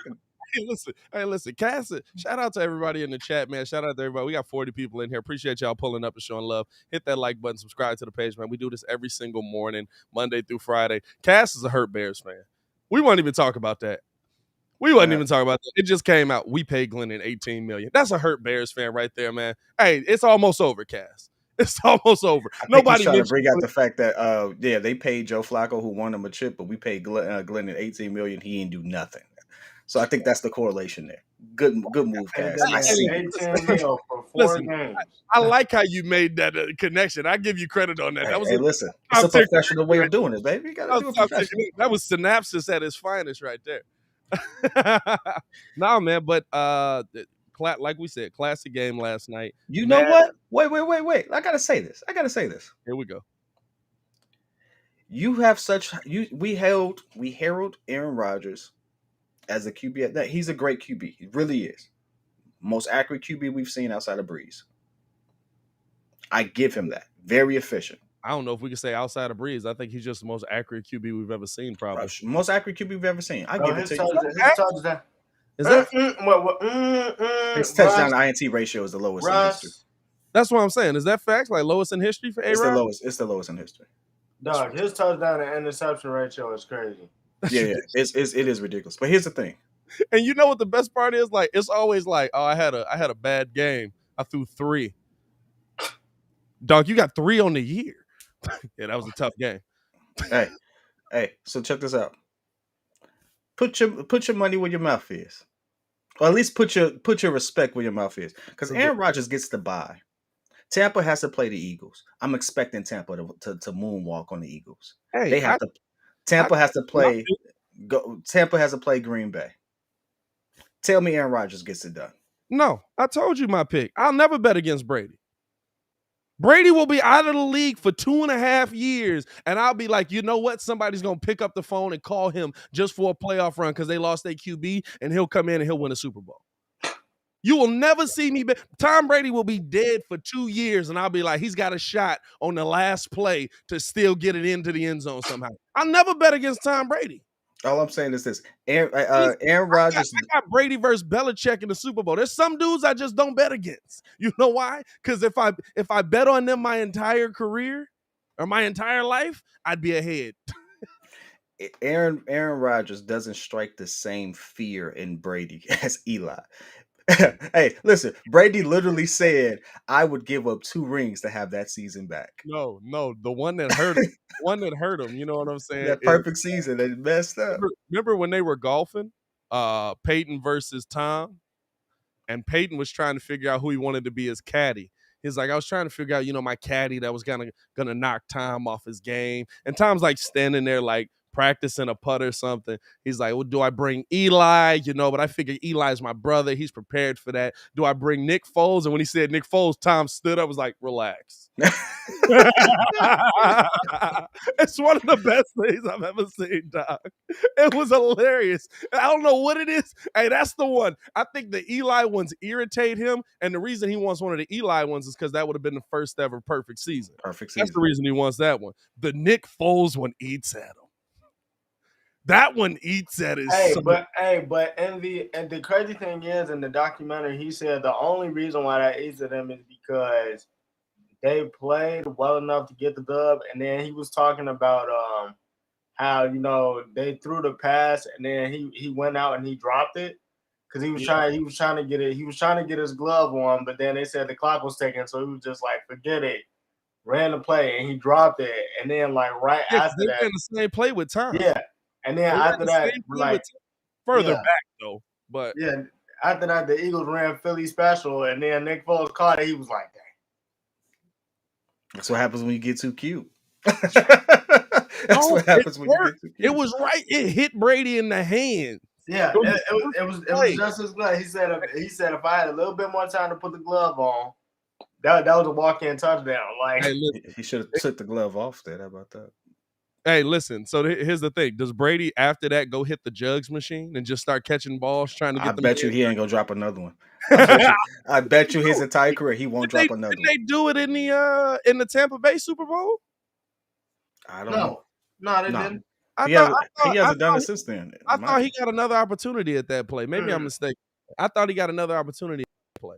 Because dog, that was one of them where I was like, they ain't never just run the play. Anytime I see somebody do something to Bill Belichick that Bill Belichick does, it's my favorite thing in the world. When Mike Vrabel did, what did he do? He ended up taking, what did he do? He took he let the clock run out, and he just kept taking. He just kept taking penalties. He kept taking delay of game penalties, but it was because every time he took the penalty, it was a 10-second runoff. So he's playing against the Patriots. He's doing stuff that Bill Belichick has definitely taught him. And Bill Belichick is cussing the ref out because he's like, he's cheating the system. And the ref's just looking at him like, Bill, you gonna I didn't see that game. I got to see that. Hey, did they win? But then Titans versus Patriots, bro. It's one of the Phillies. The even crazier thing about that Eagles Patriots Super Bowl, they actually Bill didn't draw that play. Bill nor Josh McDaniels drew that play up. They actually got that play from Dabo Swinney the week before on Clemson, and they just ran it. And Doug Peterson was so cold. He was like, "Hey, just run that back. Do this with the tight end. Hey, you see that? Run that." Like, let's break down these playoff pictures real quick. I got it pulled up. Y'all ready? Let's do it. Oh yeah, what's up? All right, so starting off, I'm going to go just because it's relevant to what we were kind of talking about with Raiders versus Chargers. We got Steelers versus KC. Is this how you want to see Big Ben go out? Hey, dog. Was it better to see him go out how he went out, or is it better for him to get stomped in the playoffs? Dog, crazy if he wins, though. But there's only one good way that this ends, dog. If he competes, right? I feel like this finna get ugly. And it's not because of Big Ben. It's because of that Pittsburgh defense. It's not that like if Big Ben comes out and gets in a shootout, that would be amazing because I think that you can get to the Kansas City Chiefs defense. But dog, if can Ben pull one last trick, like realistically, Ben just has to have 3 good games. If he has 3 good games, the Steelers have a chance. It's all based off of him just having 3 good games. Nah, I don't think that. It's like he's been coasting all season. We're in the playoffs. Say, Ben, this is your last season. Can you give me 3 of them things? I'm sorry. I don't want to bet against him. I know for me, I got KC winning. I just want it to be entertaining. That's all I'm hoping for. You know what I'm saying? I just want it to be entertaining. I don't want to see the worst thing to me is what we've seen this year. When an athlete stays a year too long. Or in Ben's case, maybe 2, because Ben ended up getting hurt last season, right? And so that's why he kind of wanted to come back. When you see an athlete stay too long, and you're just like, maybe can he pull one more? Does he have one left in him? Is there anything left? I hate that. I honestly feel like he can, because it wasn't too long ago we were talking about Ben still being elite. Like it was literally 2 seasons ago. Yeah. I think he can do it. I think he can actually pull out a game against the Chiefs because the Chiefs have been up and down. Now, mind you, Chiefs is still my pick. But just the story behind it, I think it. Now here's a caveat to this: if they do win, they got to play the Titans. Yeah. Right. Yeah. So you do what you will with that. All right. We got Patriots versus Bills. That's a good one. Yeah. Let me throw this up here. I add this in here so we can. Boom. There you go. Boom. Got Patriots versus Bills. See, I don't know what I got to take into account what they're playing at. I mean, and then I'm not gonna hold you. The game plan New England ran in the first game was literally like the game plan I be running on Madden sometimes online. Yeah, you be big cheesy. Hey! I literally thought I was put 3 passes, dog. Out here. 3 passes, 3. Yo, hey, but dog. I got Mac Jones stomping them. Bro. I got Mac Jones. I'm sorry. I'm It's not not, even Bill. I got Mac It Jones gotta starting. happen. I'm I not asked gonna you say this that's a before, and stop. it was Bills to death, dog. When did that happen? I thought you was Bills Mafia out here. You know what? No. I wasn't Bills Mafia. You're not gonna I- slam your wife through a kitchen. Hey, time out though. Remember before the season started when he was like, "Cause let's not forget that don't nothing slap past me, bro." He was Come on like, with it. "This offense is gonna be better suited for Cam." I'm telling you. This offense is gonna be better suited for Cam. They're running dual tight end, and we tried to tell him. Oh, Cam had an opportunity. He didn't. They absolutely didn't build this team for Cam. They built this team for the dude that We was tried to tell him, "Hey man, but They just wanted to see if he could play. Like Cam was the formality of like, can Mac play or is he gonna suck? The one thing I would say, and Cam just says it, dog, he just don't turn the ball over, like, which is good. And the he one just thing I don't would turn the say ball. is, And Like, listen, I feel like a rookie. If you run like you said, like Kidd said, and you had brought up with Tom Brady, if you run the Tom Brady game plan, right? Perfect. Give him the minimal, let him do what he can, let him come out and ball. I don't need you to do too much. You give me 200 yards, my running backs give me 150 yards between them. My defense holds you, because this is the thing, right? With the Bills and kind of the game plan that I said with a lot of them, there's no team better suited to beat the Titans than the Patriots, especially with Derrick Henry back. And now the Titans defense kind of having a resurgence here, but there's no team better suited to beat the Titans than the Patriots. And the reason I say that is because Bill Belichick will absolutely let Derrick Henry have a 250-yard day. And he will not let a pass get completed. He will let Derrick Henry have a 250-yard, 3-touchdown day. And you know what that's going to be? 21 points. My rookie quarterback can beat 21 points. You know what happens if I let Derrick Henry have a 3-touchdown day? The clock's going to run out. And that means that time management might be on my side if I keep this game close. I'm gonna tell you this. it's a risky bet. But it's one that's worked for Bill. I've seen him do it with the Giants, actually. Hey, I've seen him do it. Yeah. I'm not betting. For some odd reason, I think they're going to beat the Bills. I don't know why. I just got a feeling. It's the third game, though. It's the third game. You think Sean McDermott ain't learned nothing? I don't think it's not a matter of has he learned nothing. It's a matter of can you beat the master. Hey, listen, you could continuously learn a lot. That don't mean you learned enough to beat the master. Bill's the master. Mike Vrabel I have to agree Bill. with that. You know what I'm saying? Mike Vrabel ain't beat Bill, but he beat him in the regular season. I can live with that. Beat me in the playoffs. Like, real talk, on this list of teams right here, as we look at the AFC, and we kind of just focusing on the AFC right now. No, they did. Titans beat Patriots in the playoffs? Oh, they did. That was that's when Brady threw the pick at the end of the game. Brady, you're absolutely right. I forgot about that. As we look at this here, though, honestly, what team do we think is the biggest threat to actually make the Super Bowl? The Chiefs? Bro, nobody knows. I think the Bengals. Oh, I got Raiders over Bengals. What? I got Bengals over. I'm rooting interest. No. I want to see Derek Carr. Hey, you want to know why I got Raiders over Bengals? Did you all watch that game last night? Yeah.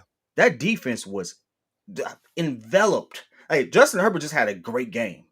He balled the heck out.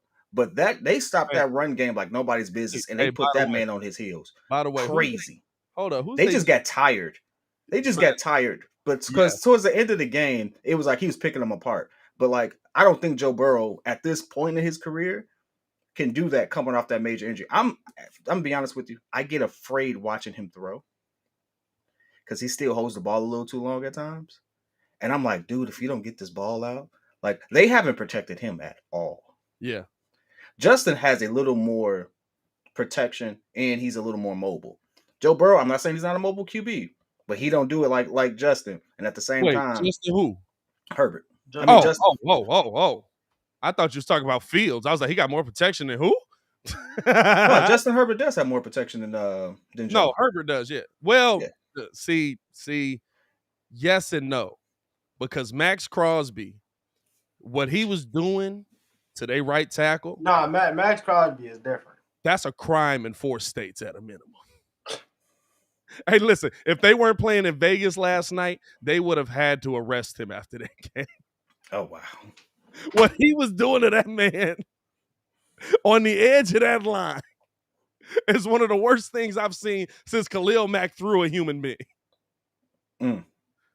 It was disrespect. That man had a family that was watching that game last night, and you did that to him on national TV. You should be ashamed of yourself, Max Crosby.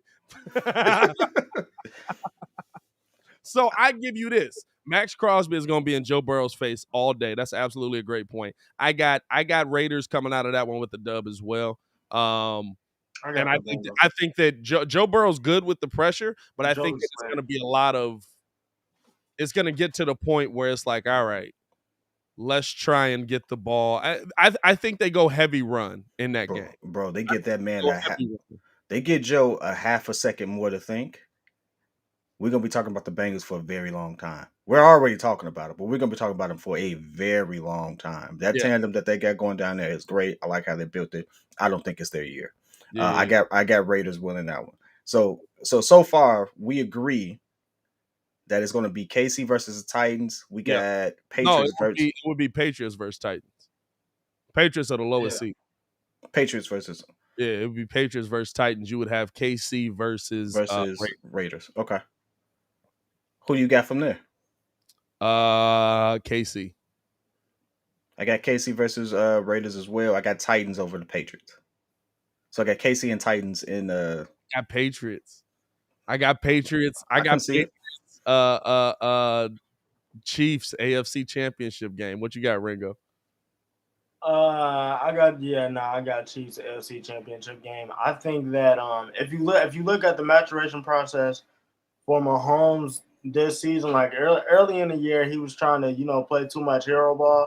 Yeah. And now you see him kind of taking the check downs a lot more. Yeah. And like now that he's doing that, he's really entering that Aaron Rodgers territory where I don't have to force this up every single time. I can make the check down, and we can still move down the field, and I can get the touchdown anytime I want to.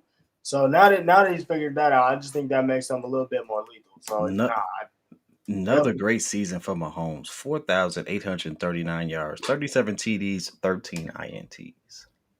Couple off games in there too. Nearly a 3-to-1 TD to turnover ratio. He's ridiculous, dog. He's ridiculous. I'll say this. I think that it's tough for me to bet against Bill at any point. The Chiefs might be too much for him. We might see Chiefs in 3 Super Bowls back to back to back. Since he took over the starting role, he has not had a season less than 4,000 yards. Yeah. He's a problem. That's ridiculous. Moving to the second half. Hey, let's go over to the NFC. To the NFC, man. We got Philly. Yeah, all right. So Tampa Bay. So we got San Francisco and Dallas there. And by the way, anybody not going Tampa Bay there? Philly. Wait. Has Philly played Tampa this season? Yeah, They got thrashed. Yeah, it was. Tampa took some embarrassing losses this season too. Who'd they take them to? Remember what Max Crosby did to that right tackle? Imagine a whole team doing that. I mean, hey, listen, I get you. I like Jalen Hurts. Jalen is cool. Is Jalen Hurts the unquestioned starter? Yeah. I really like Jalen. I think Jalen's done enough to get that job. He's done enough. He's done enough to keep it. Yeah, he's done enough to keep it. I don't see why they wouldn't give it to him. Here's the problem. I don't necessarily think it's going to be a time like I know we say it's Tom Brady, right? But this is Tom Brady with less targets. I mean, they got a super team, but like 2 of his main targets are gone. You got Gronk, but this is Gronk with a step slower. They still put up 41. It still looks good. They still put up 41. Definitely. By the way, that guy down there that said, Tom's only my friend because he needs me to play football. I was with him. I watched the whole interview though. That's all I say. Watch the whole interview. Everybody clipped that up, and I was like, all right, let me make sure I'm not overreacting to this. Maybe let me make sure this is not the only thing he said about it. The Now, 3-minute clip I heard made more sense. yeah, he did actually say that, but he does say no. Tom Brady and me are actually friends. Yeah, no, he did say that. He does break it down. Like I get the But- whole like, if I'm your friend, why wouldn't you pay me more money and stuff like that? Gronk is making this money, but that's the part that everybody chopped up. Like, this is what AB thinks about Tom Brady bringing him down there. He does say in that interview he's actually my friend. But no. But they put up 41. So hold on, but the Bucks played them earlier this season. It was 28-22. It wasn't. And that's a fully tooled Bucks. No, but the score doesn't indicate. The score doesn't indicate what the Bucks opened it up with 14-7. Then they scored seven, and they scored a touchdown in the second. They both traded touchdowns in the third, and then the Eagles were the only one to score in the fourth. There was clumping on. I don't think this is going. I didn't watch the game, and I thought it was 27-10 last time they matched up. It was a nice year. Hey, they didn't stomp them by any means. It was actually a relatively I'll give you that. Decent game. I thought it was 28-10. That was the game I was looking at, but maybe that was the wrong article. Not bad. So all that tells me is that it's played awful though. It's potential for that to. Lord. Jalen Hurts played awful that game.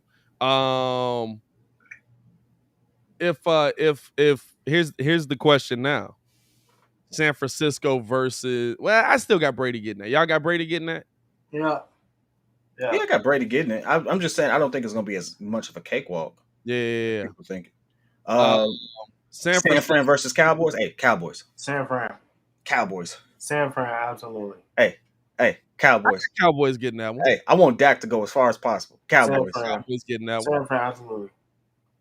I got Cowboys. If they can control time of possession, with the way the San Fran's defense has been playing lately, with the exception of yesterday, they can beat them because Dallas's offenses look spotty. Yeah, like the last 3 weeks, 2 of the teams they played were absolute bye weeks. Like they stomped Washington. Philly was just playing their backups. Washington. So outside of that, Dallas's offense has not really been there. I'm sorry, I gotta disagree with you. Michael Gallup's out for the year. Hey, you could disagree. You could disagree all you want. Of course, this is the way the show is built. I can definitely disagree. Cowboys defense. Cowboys defense. I'm sorry, Jimmy G's. I like Jimmy G. I really do. But Cowboys defense is still Cowboys defense. That Cowboys defense has been killing all season. Michael Parsons is Michael Parsons. Michael Parsons is Michael Parsons. Is he part of the defense? And Trayvon Diggs. Is he part of the defense? No. Does Michael Parsons play offense? He's part of the defense. Does Michael Parsons play offense? Guess what? If he's part of the defense, that's like saying Aaron Donald is not part of the defense for the Rams. No. He's part of the defense. The defense is going to kill. He's part of the defense. Trayvon Diggs is having that season Eddie Jackson had when Khalil Mack first got here. Hey, listen, that's okay as long as you having it. Hey, listen, if you having it this season, that's all that matters. I ain't worried about the next season. If he's having it this season, that's all that matters. They about to overpay the mess out of him too, but you know. Hey, listen, perfect. That's okay. It's about this season. It's about these playoffs. Watch them get down. Hey, listen, COVID protocol, I'm pretty sure it'll be good by next weekend. I will say this, though. The Cowboys secured the home field advantage. The Cowboys are awful at home. Cowboys have been terrible in Dallas. They've actually been a much better road team. So what a good opportunity to sit there and turn that around when you have San Francisco, who doesn't know whether they want to start Jimmy G or Trey Lance, I think. Yeah, Trey Lance coming through there. Guess what? No matter who they start, I have that defense over that offense. Yeah. And at this point, you can't tell me that any QB that suits up for San Fran is better than Dak Prescott. If you do, I'm cutting myself off the live right now. I'm not gonna stop the live. I'm cutting myself off because that's just crazy. Dak Prescott is the best person out there. He's better than the entire QB room for San Fran. Struggling right now. He's better than the entire QB room in San Fran. Elliott is struggling right now. Dak is not struggling at all. Hey, Tony Pot. Hey. Put some respect on his name. Ezekiel Elliott is. I never called them. Who said I didn't put some respect on Dak's name right now? I'm not a Cowboys fan through and through. I'm a Dak Prescott fan though. I like the way that he bounced back. Absolutely, man. Listen, I got Dak over that. Hey, that's cool. The last 3 weeks you play bye week. You can only play the teams that's in front of you. I get that, but other than that, they've been struggling. Can't use that excuse because Tom Brady absolutely has some cakewalks on his schedule. You can't do that. He plays who's in front of him to get to the playoffs. Let's look at this Cardinals Rams game. I'm not gonna lie to y'all. So I got Dallas coming out of that one. Cardinals Rams. I'm not gonna lie to y'all, dog. I don't think the Rams get it done. I'm not confident in the Rams in the slightest. And that's not to say that I think that the Cardinals are going to go out there and be this dominant juggernaut in the NFC playoffs. I don't think that's going to happen either. But I think for a first-round matchup, Matthew Stafford is absolutely the same dude we saw in Detroit. And that's not to say it's a bad thing. It's just to say he's probably not going to win a playoff game here. At least this season. I just think he's gonna do enough to keep you in the game, but there will come a point where he does. Not to say he plays you out of the game. I think the dumb thing, the interesting thing here is like the Cardinals are absolutely going to take all of the yardage that the Rams are going to allow because y'all know how they run defense. They're going to say you're not going to be able to pass on us. You're not going to be able to put it up to D-Hop. They don't care. Hey, Edmonds, Connor, Murray, everybody. Run. I'm picking up 30 yards a pop. You got it, bud. I think that the craziest thing is that JJ Watt will probably be back for that game, which is absurd yet again. Yeah, because he's coming back off an injury again, like he seems to do every year. He's up there, man. He's older. What y'all? Hey. This man be having like 5 injuries. He old. He's be coming back. He play a position where you got to throw your body at most definitely. I got to give a special shout out to those in the chat real quick because Mike Davison has definitely been sitting there pinging on he's pinging on the chat with all his takes. He says if Connor and D-Hop aren't back, it's the Rams. Speaking of pinging, I want to shout out to all those within the obviously Chicago who's rocking with us. Those in Atlanta, Georgia, we see you all pinging as well. Thanks for rocking with us on the Contender app. He said D-Hop and Connor. Mike Davis, going back to Mike Davis' comments, that D-Hop and Connor has been injured. So to that effect, you say that you have who again, Pat? I still got the Rams. And you say you got who? Not the Rams, my bad. I still got the Cardinals. He ain't got his well, here's the thing. We watched that game. What is D-Hop? He may not. I know. He may not have Connor, D-Hop, and Connor, but I think he still does have Rondale Moore, who is a good receiver. Yeah. They have a lot of weapons. They still got AJ Green, still got Moore, still have Edmonds, still have there's still a lot of weapons there. Yeah, I got the Cardinals winning as long as they play time of possession, which they can definitely do. And Matt Stafford does not look good to Pat's point, and the Cardinals defense thrives off turnovers, especially with JJ coming back. I'm actually surprised that the Rams don't run the ball with the running back room that they actually do have with Cam Akers, Henderson, Sonny Michel, all those guys. It's crazy that they don't run the ball. I got the Cardinals winning that game. Yeah. Here's my question. Is this one of those situations where numbers lie when it comes to Matt Stafford? We'll give you the numbers for the season. 4,800 yards. We all know he can sling it. Yep. 41 TDs. We always knew he can do that. But only 17 INTs. I say only 17 because compared to everyone else we've read off, We've had 14 INTs, 15 INTs. So it's only 17 INTs with more touchdowns. I think the last one I read was Patrick Mahomes. I think he was 37 TDs, 38 TDs, and 15 INTs. I have to go back somewhere around there. So it's really statistically, it's not a big difference. But the last 3 games for Matt Stafford has been 2 INTs, 2 INTs, 3 INTs. Uh-huh. So is it one of those things where he's just in a bad slump right now, and that you expect him to come out, or is this one of those situations where he's just always been like the numbers are lying to me, basically? It's about when you do it. You know what I'm saying? It's about how you go into the playoffs. So, like you said, he's got what 17 on the year. 17 on the year. He had 12 3 weeks ago. That's a bad 3-week run. Right. Well, you know what I'm saying? If he had 12 3 weeks ago, that means he's only had 4 since then. No, you said he's got 17 on the year, right? So he has 5 since then. Excuse me. He's had 5 since then. You said 2, 2. So last game he had 2. The game before he had 2, and the game before that against the Vikings he had 3. Oh, so he had 11 before that.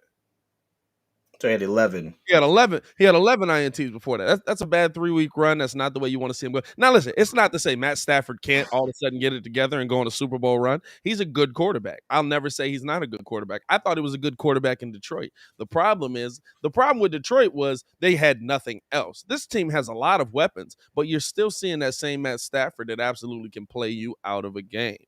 We did see that Matt Stafford that can play you out of the game in Detroit. We're continuing to see that here. We thought it was, he's in a bad system.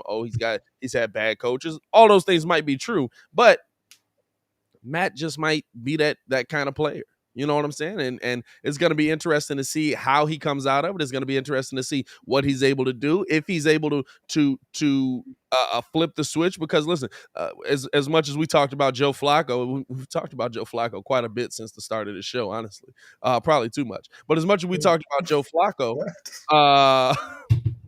it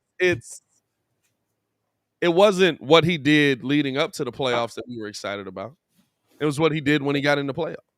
When he got in the playoffs, he was throwing dots.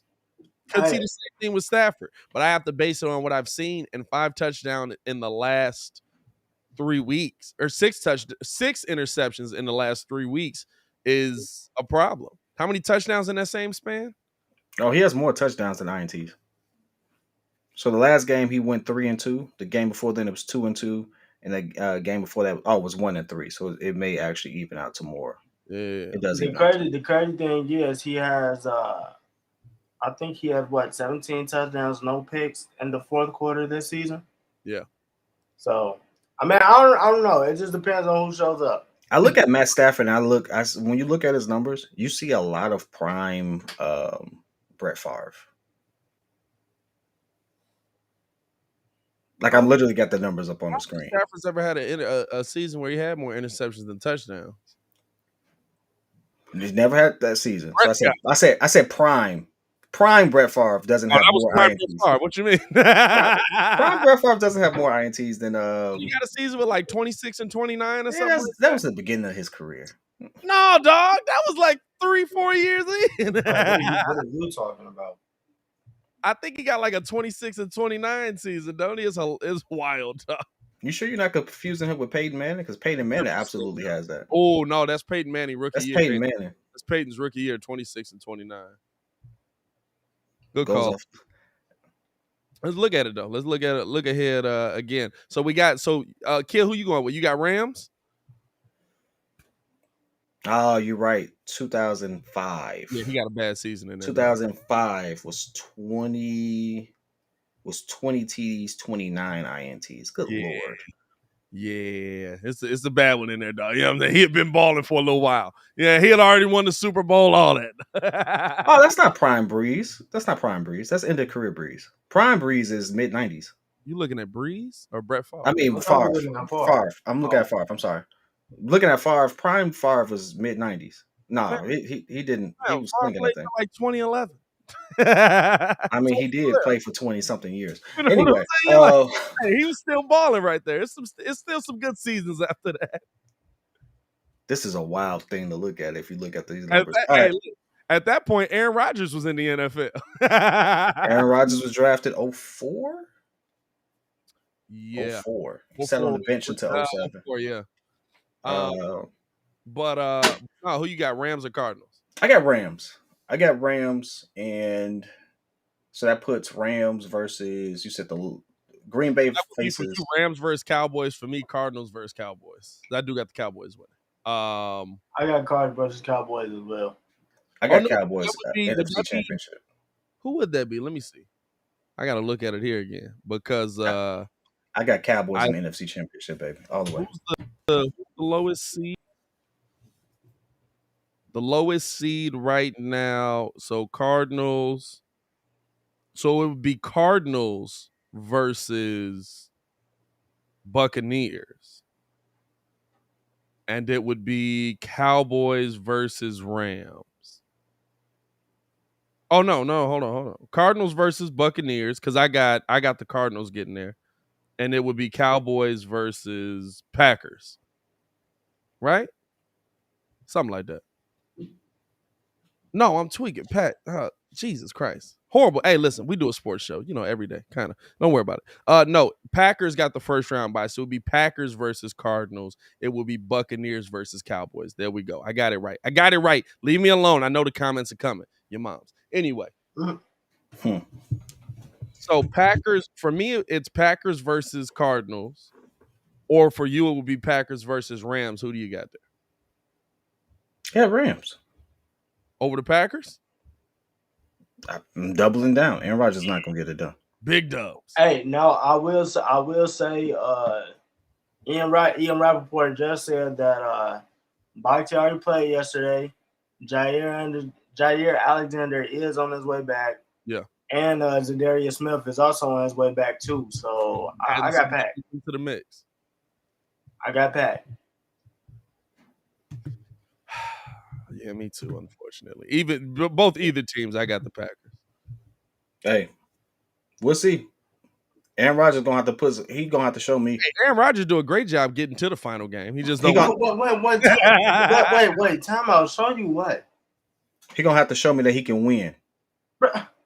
He's showing you that he can get to the NFC Championship.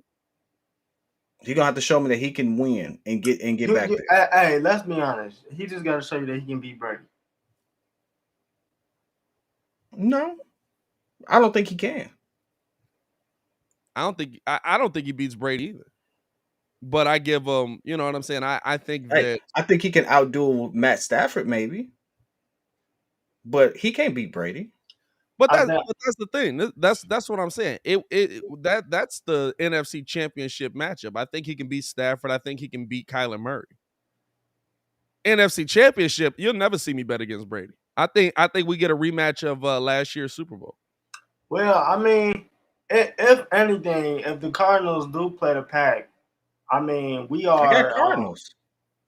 Well, yeah. I don't know, because the last time we saw them play, I mean, if AJ Green just looks for the football, Cardinals win that game. Okay, because you got to remember what happened. He just didn't look for the football. Yeah. And the game was like, if he looks for the ball, Cards win that game. So I don't know. But only caveat to that is Aaron Rodgers had his receivers out. Like Devontae Adams didn't play. So I don't know. I got the Pack. It's a toss up, but if it was me, I'm leaning towards the Pack. I got you, and I respect it. I absolutely respect it. Here's the thing: he gonna have to show me. Aaron Rodgers has been in the news a lot this season. Some for some favorable reasons, some for some unfavorable reasons. He's absolutely not my favorite person this season. Absolutely not. I respect greatness through and through. But with that big talk, you're going to have to bring it. You're going to have to bring it. Guess what? I hope he does. The way that he's been talking on Pat McAfee show, which I love, by the way. Oh, yeah, most definitely. Like you said, one of his worst games is your favorite QB's best games. Okay, well, some of my favorite QBs have more rings than you. Hey. Some of my favorite QBs have more rings than you. Tom Brady may not be able to outperform you on the stat sheet. You probably can make 1,000 throws that Tom Brady can't do, but Tom Brady wins, and he's done it at 2 different organizations at this point. The only thing I can say, And Tom has only had the best receiver on his roster one time in his career. Yeah. And they didn't even win that year. Yeah, cause we stopped them. Oh, good job. So at this point, he's gonna have to bring it. Hey, I will say the last time we saw them, I mean, you feel me? Matt LaFleur took the ball out of his hands. I mean, that was driving. So all I'm saying is, if you are that good at this point, there's no reason why they're even thinking about not giving you the ball in a late game situation. But they kicked the field goal. They kicked the field. I saw Tom Brady just tell Bruce Arians, "Hey, Lo, you're not taking me out, so I can get Gronk his 500,000." While we're talking about a game in the playoffs, and you're like, "Hey, why are we like? Come on here." What are we talking about? Make it make sense here. Make it make sense, Aaron. No, right? So it's not hate, but it's like, hey, if you gonna stand on being one of the best, show me. Show me. Show me. I'm not mad at you. I for some odd reason I am biased. I want the Cowboys in the NFC Championship. I don't care who they play. I want the Cowboys there.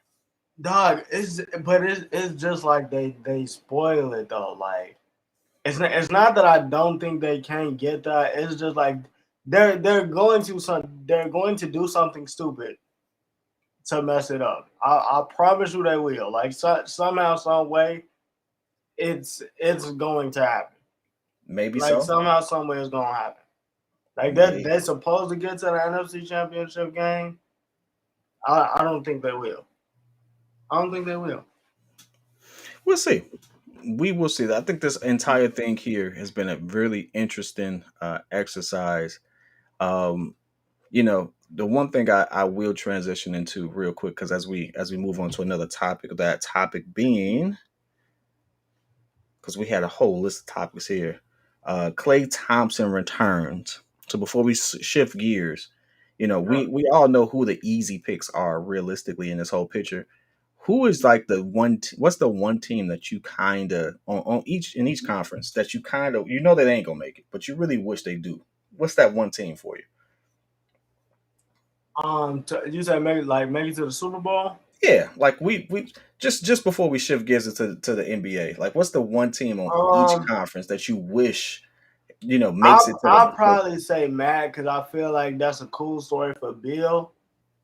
And I know I've never seen a rookie go to the bowl for me, especially at QB. I don't know if it's actually ever happened. So on that end, I got Patriots, and on the other side, it'll probably be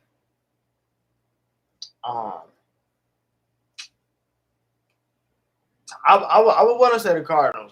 I want to stick. I want to stick with the Cardinals because I said last year that I thought they were coming, and at the beginning of the year, Kyler started off really hot, and I think they got all the tools to go do it.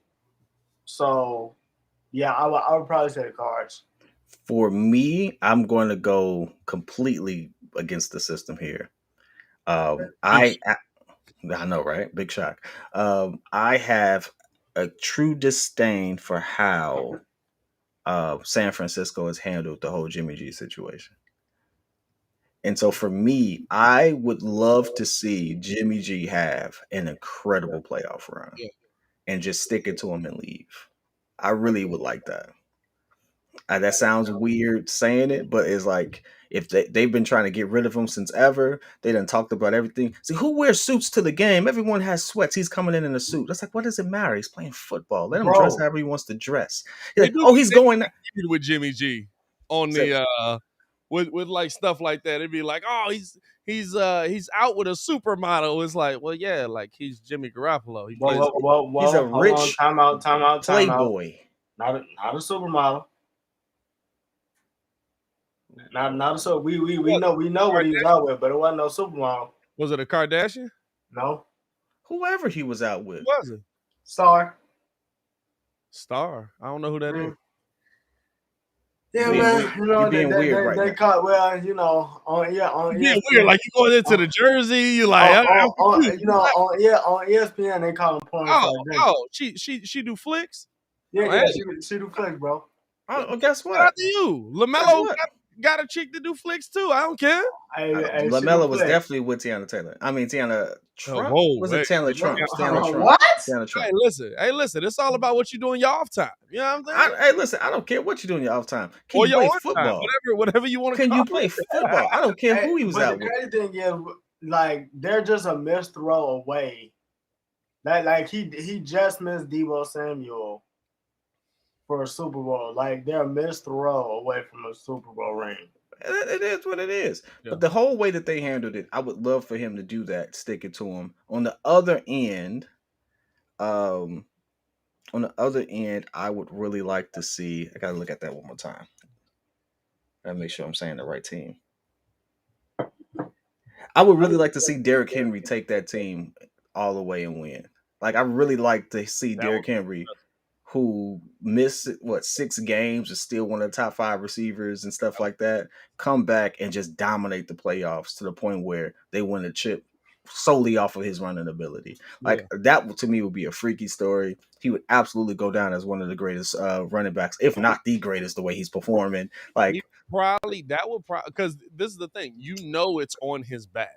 Yep. So that would probably vault him to greatest running back in history conversation. I'm not saying he gets it automatically. I'm not saying he gets the status, but be hard to refute. It puts him up there for sure. I mean, dog, ain't he still top 5?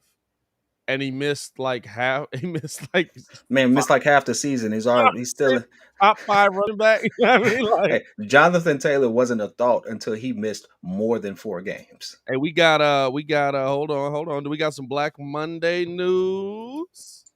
Let me double check here. Let's double check it. Well, that's 9 a.m. Central Time. Yep. So Black Monday. Yep. Giants player. First off, this is for you, Ringo. Giants players want Joe Judge to be fired, but it has not happened as of yet. Trying to see here. Let's go to Schefter. This is my favorite part of the show when we all Mike Zimmer fired. Yep. That's not surprising. Vikings fire coach and GM Mike Zimmer and Rick Spielman, reportedly both out in Minnesota. Fam. So here's kind of going back to Carr as well. Schefter, hey, Mike Zimmer is actually a good coach, though. Mike Zimmer's a good coach.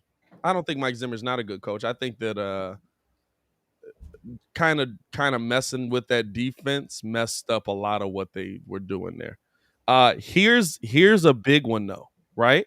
So last night, and I didn't see this till just now, so it kind of goes back to a previous topic. I just want to hit on this, and then we can move on to Klay Thompson returning in the NBA. Did we finish doing the bracket? Yeah, we finished the bracket. All right, cool. Derrick Carr said in his post. So if y'all remember, there were 38 seconds left, and the Chargers took a timeout with the clock running. Mm-hmm. Derrick Carr said in his post-game interview that the Chargers timeout on that drive changed their mindset on how they were going to finish the game. They were probably going to run the clock out. So it would have been a tie? It would have been a tie. Dog. So why does that change their mindset? Because they don't. Do you have to protect yourself? No, because the Steelers don't get in. It was coming to the end of the play clock. If the Raiders burn a timeout, it stops the clock. They were probably just going to take the delay of game, get the clock down as low, so you move back 5. You just try to get enough yards to maybe get in field goal range, but you're running the ball in that situation. You're not passing it. The timeout gave them time to set up a play, to get everything set, to try and get you into a first down situation. And now a run absolutely puts you in field goal range, which it did. And they end up clocking the game on that. That's crazy. That's crazy, dog. That's a kick to the little. Now here's the thing, right? Did it really change their mindset, or is Derrick Carr giving it to a rival? You know what I'm saying? Like that's the part to me that is like, does it really change your mindset on that, or is Derrick Carr just giving it to his rival team right there? That's interesting to see. Hey, we appreciate y'all for tuning in and rocking with us, man. We want to let y'all know about a sponsor that we have that we've always had on the show, or that's not always, but in the last year and a half, I don't know, 6 months, who knows? Want to let you guys know about FanDuel, man. FanDuel has been rocking with us heavy. We want to ask you this. Are you like us? Fans of teams that just know they could run a successful franchise if given a chance? Well, we've teamed up with FanDuel to give you that opportunity to put your GM skills to the test. With FanDuel being the premier sports gaming destination in the United States, we realize this is the perfect way to not only team up with the Breeze Nation for fantasy fun, but also a way to allow you the opportunity to win some cash prizes. We've been on FanDuel just about every single week. Whoa, do we got the news right there? Mid-read, ladies and gentlemen? All right, hold on. Here we go. Now I'm hyped. Let's finish the read here. We've been doing FanDuel pretty much weekly fantasy content that allow you to win real cash prizes and compete against the crew. Me, Ringo, P.kidd. It's simple. You pick your team while staying under the given salary cap, and if you pick the best team, you win. Now, yesterday in FanDuel was not a great day for me. I did not pick the best teams. I did not get the jobs done, but hey, you already know. Come on over to FanDuel, man. Click the link in the description below, FanDuel.com/the Windy City Breeze to sign up. If you sign up under our name, it absolutely helps. So we were going to go to some NBA, but we cannot go to some NBA because, ladies and gentlemen, on the live, Black Monday has struck. Matt Nagy has been fired.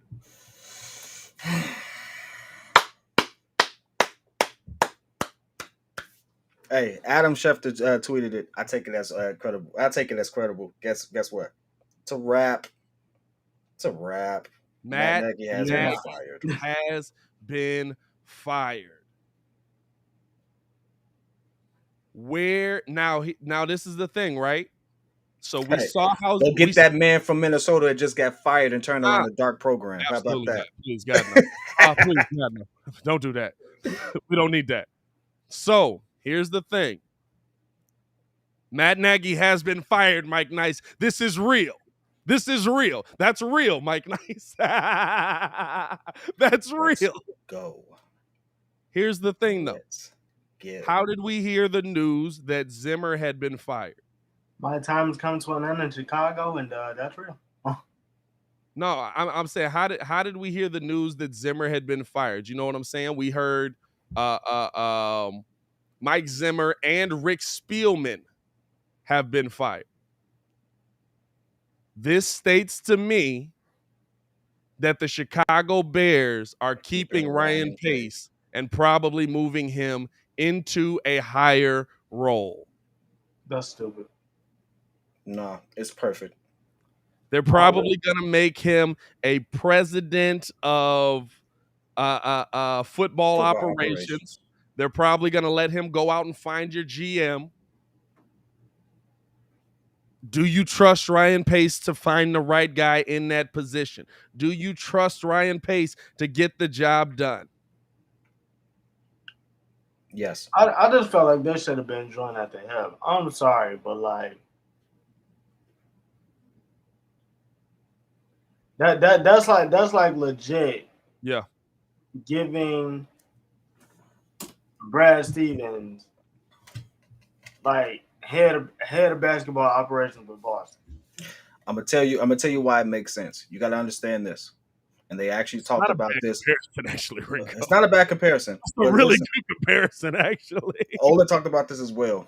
He said, "Hey, listen, if you fire everybody, you now have the same ownership that everyone complains about, making the decisions to hire the next couple of people. You have no football people doing that.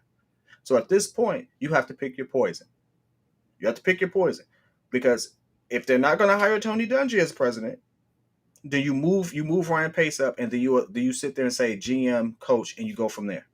Because right now, if Ryan Pace is going to be president, you know who that means? Who isn't president? Go and say it with me. Who's not president? Matt Nagy. No, who's not president? Yeah, Phillips. Ted Phillips. Ted don't do nothing though. Yeah, but that's the problem. Ted Ted didn't do anything.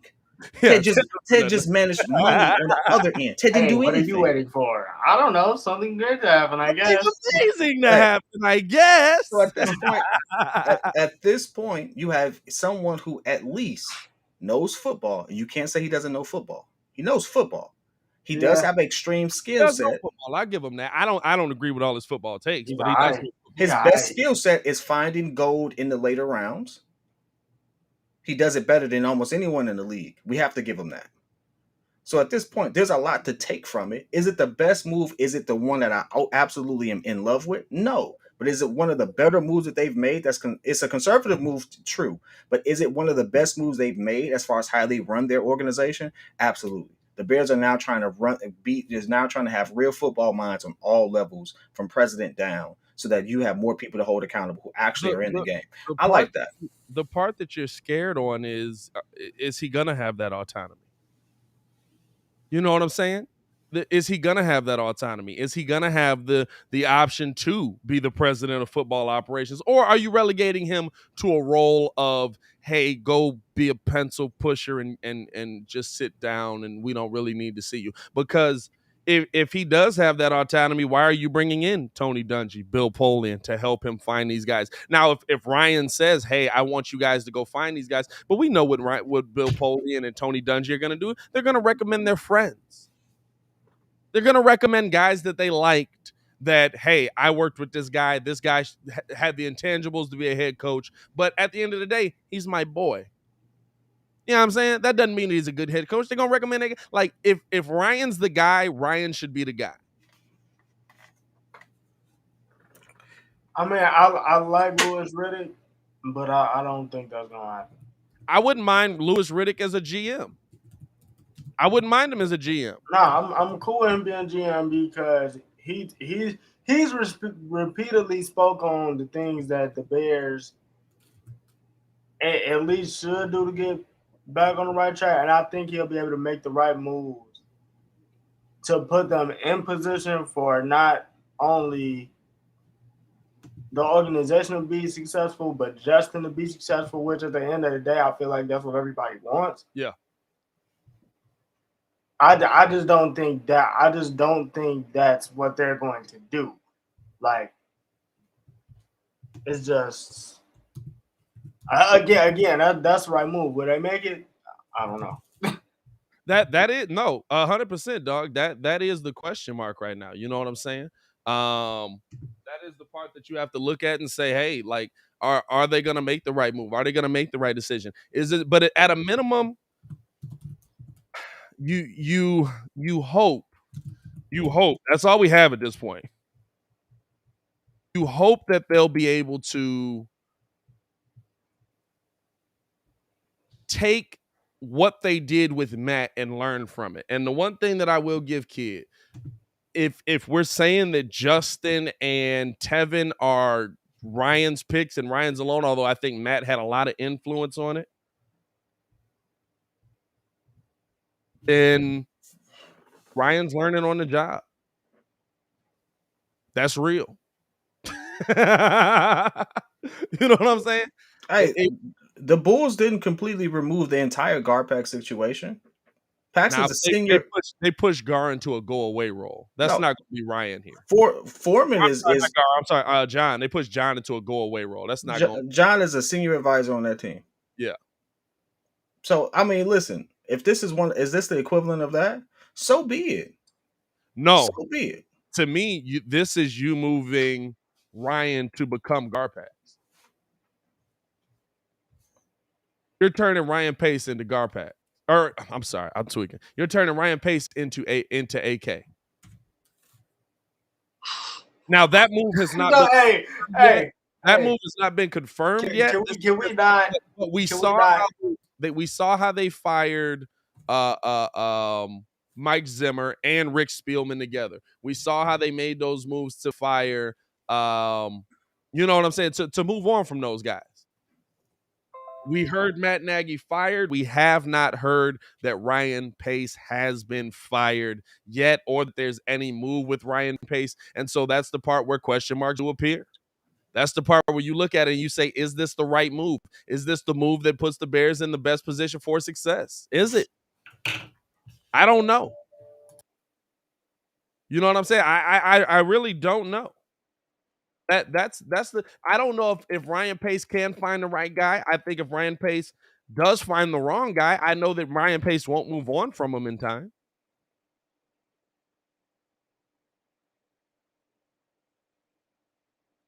That's the part that's scary there. But I get what you're saying. Like, let's be honest. We're keeping Ryan because it's the best of a bad situation. Right? We're keeping Ryan because, hey, if I don't keep you, then I got Ted and his crew making the decision. Like we're keeping Ryan because he has some knowledge of football. You know what I'm saying? Like it's not like we're keeping Ryan because, oh my God, this dude is great. So that's the part that's scary. So it gives you a couple things to go for. We've got it confirmed on our front. Shout out to David Schuster, contender contributor, who absolutely broke this news, saying that he would more likely be fired. He said it was going to be yesterday, but it's after that. He said it's going to be tomorrow, as opposed to today, which is that means nothing at this point. He was on point with pretty much saying that, hey, this person's absolutely out of there. In some news at this particular point, not only did that happen, so shout out to David real quick. Shout out to him. Appreciate that. Also being reported, Ryan Pace, and thank you, Baki, for actually tagging us in it, by Daniel Greenberg, who's actually broken some very critical things as well. Ryan Pace is likely safe and will have a role in picking the next head coach. That's what I don't like. What's Ryan's job? Well, it looks like he's still GM. Okay. Who picks your head coach? And now this is where the problem starts. Why does he have a role?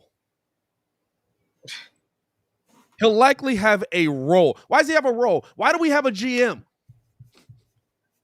Is he there just to be cute? Is Ryan Pace just a glorified scout?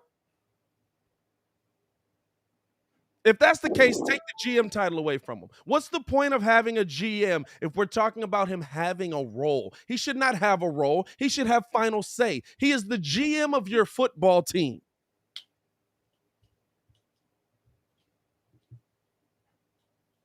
We're heading towards the same trajectory. We're heading towards John Fox, not because of the coach they picked, but because they're not going to let Ryan do what he wants to do. You know why? Because the one time he picked him, oh, well, we don't like that. Guess what? GMs pick the wrong guys sometimes. I got a lot of gripes with Ryan Pace, mostly the fact that he holds on to guys way too long. Held on to Matt Nagy way too long. But why do we have a GM in place if you're not going to let him pick the next head coach? It makes zero sense. Well, he should not have a role. He should be the driver. At this point, I would say this. If that's true, and he only has a role, and George, for some odd reason, absolutely wants to be involved or whatever like that, then we need to ease up on the Ryan Pace slander and just keep it where it is. You have old timers the game is passed up, still trying to do it in the traditional way, and the game is totally changed. There was no game. The McCaskies have never been a part of the game. We know the same amount about football as the McCaskies. That's a strong statement. Ooh, Brian. Dolphins head coach is out of there. Now the move's coming in. Good Lord. Now the move's coming in. Hey, well, now I think that that takes Deshaun out of the Miami conversation. No, because Miami's head coach didn't want Deshaun. No, he absolutely wanted Deshaun. Did he? Yeah, okay. That tour was just Deshaun. He was trying to GM hard. Right. That absolutely takes them out of the conversation. Drop your comments, man. Hit that like button. Subscribe to the page, man. That was actually a surprise for me. Brian Flores is out. That's not a surprise to me. That's a surprise to me. Hit that like button, man. Subscribe to the page as we're breaking down the news right now. Hold on. Is Ryan Pace gone as well? Hold on. News coming in here. I'm sitting here spazzing out. Adam Schefter. Let's go to Shefty again. Did we clean house? Bears fired Ryan Pace. Adam Schefter just tweeted it. What did I say? What did I say? What did I say? Look at What God. did I say? Wow. They're joined at the hip. They're joined at the hip. They're joined at the hip. And do not matter. Hey, listen, now I'm pissed off because now I got nothing to clip up. You know when you be mad at a situation and somebody be like, you know what I feel like right now? Now it's like, you know, you putting something together, your wife go buy something, you putting something together, and and you like, where's the thing? I don't even see the piece. It's like, it's right there. And it's shut up. I didn't see it. So now, is Ted Phillips fired? God.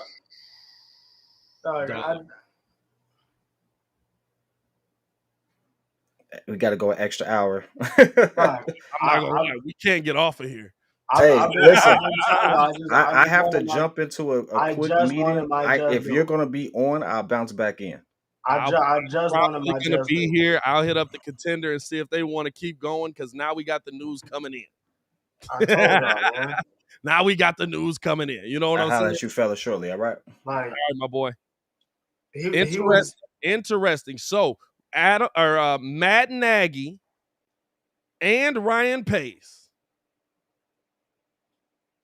fired by the Chicago Bears. Complete revamp.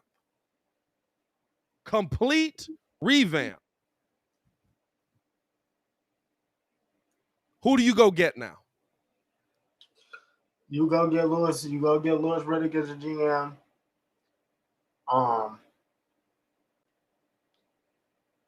Louis Riddick as a GM. I would say I'm not sure who the head coach would be. I want to say I want to say Eric Bieniemy from the Chiefs because I want them to get an outside hire. I don't want. I don't need to be the Chiefs guy. I don't want the inside hire. I don't know where y'all keep getting this Josh McDaniels thing from. Mac Jones is in the playoffs. Who said Josh McDaniels? Like, Matty Matt said Josh McDaniels. I don't like Jim Harbaugh because, to be honest with you, I don't want Josh McDaniels as my head coach because I've seen him be a head coach twice and it not work. Jim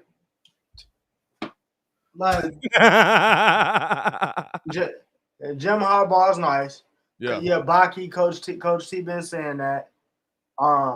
I just don't think you can pass up on Louis Riddick because he giving him a free game on ESPN and y'all just letting him sit there, right? You know what? Here's the thing about Louis Riddick, right? This is the thing about Louis Riddick that a lot of people have talked about. Louis Riddick is a name that I'm intrigued in for sure. Louis Riddick is a guy that has a lot of knowledge of the game. I can't take it away from him, who has had a lot of knowledge of the picks coming out. He's been a guy that's been on ESPN for a long time and has done a good job over there. Here's the thing about Louis Riddick, though, right? And like the video, if you in here, man, we're breaking this down. Breaking news right here. Ryan Pace and Matt Nagy have been fired. Ryan Pace and Matt Nagy have been fired right now. This is the thing about Louis Riddick, though. Louis Riddick would have picked Matt Nagy. Louis Riddick would have picked Matt Nagy. Yeah, but like I said, this is Matt Nagy is Matt Nagy is Devin before he learned he couldn't read sheet music, man. It's one of those like I'm looking at it. Right. I look at this team where like you've got a lot of pieces in place. Young pieces that you absolutely can put in a position to be successful. How do you do that? How do you get that done? How do you get the right people in the building? You know what I'm saying? How do you get the right people in the building? How do you find, like, do you even have that cachet? And I think that that's the part that it came down to with Ryan Pace. I think that, like, we heard it reported when was that? 2 days ago? That if Ryan Pace was still in the building, that you weren't going to have a shot at a big name head coach. If Ryan Pace was still in the building, you weren't going to have a shot at a big name head coach. So you get him out of the building now. Definitely. You move on from him. I like that. I like that they've had the cojones to go do this. I like that George had the cojones to go do this. And I think we're gonna get David Schuster in here in a minute just to break down kind of what's going on. My thing is Sean Payton fired though? Sean Payton's not gonna get fired. Sean Payton, like what? Sean Payton will walk away if he wants to. That's what he knows. What are we talking about right now? Yeah, what are we talking about right now? Sean Payton. Sean Payton will walk away. The only thing I want my just do on is because I told y'all it was never. I told y'all from week 2 on, it was never gonna be an either or. They were both gonna get fired. They were joined at the hip. No, and I felt the same way. I think the last few weeks have kind of showed us that, or kind of changed our perception on it. It was kind of like, are they going to get fired, or are they going to be here? Are they going to stick around? But other than that, I've kind of been on that same thing with you, where I absolutely thought that Sean Payton or that Ryan Pace and Matt Nagy were tied at the hip here. You know what I'm saying? So yeah, we're going to stay on a little bit longer here. We're going to be breaking this down. We're going to be talking about what's going on with the Bears, talking about what's going on around the league with all these coaches firings coming in. We're keeping an eye here on Adam Schefter. We got Black Monday in the building. Bears have fired Ryan Pace. They have also fired Matt Nagy. And the Bears are moving on. Who do you go get? And again, like Kidd said, Dolphins have fired Brian Flores. I'm okay with that. Don't go get him. I'm cool. You know what I'm saying? I mean, they made a nice little run, nice little win streak at the end of the season. I'm cool. Yeah, no, Pace is fired too. No, they've cleaned house. Bears have cleaned house. So here's the thing, right? Now you're scared. Now again, I asked the question that we asked before. Why in the world is Tony Dungy and Bill Polian the people you're going to?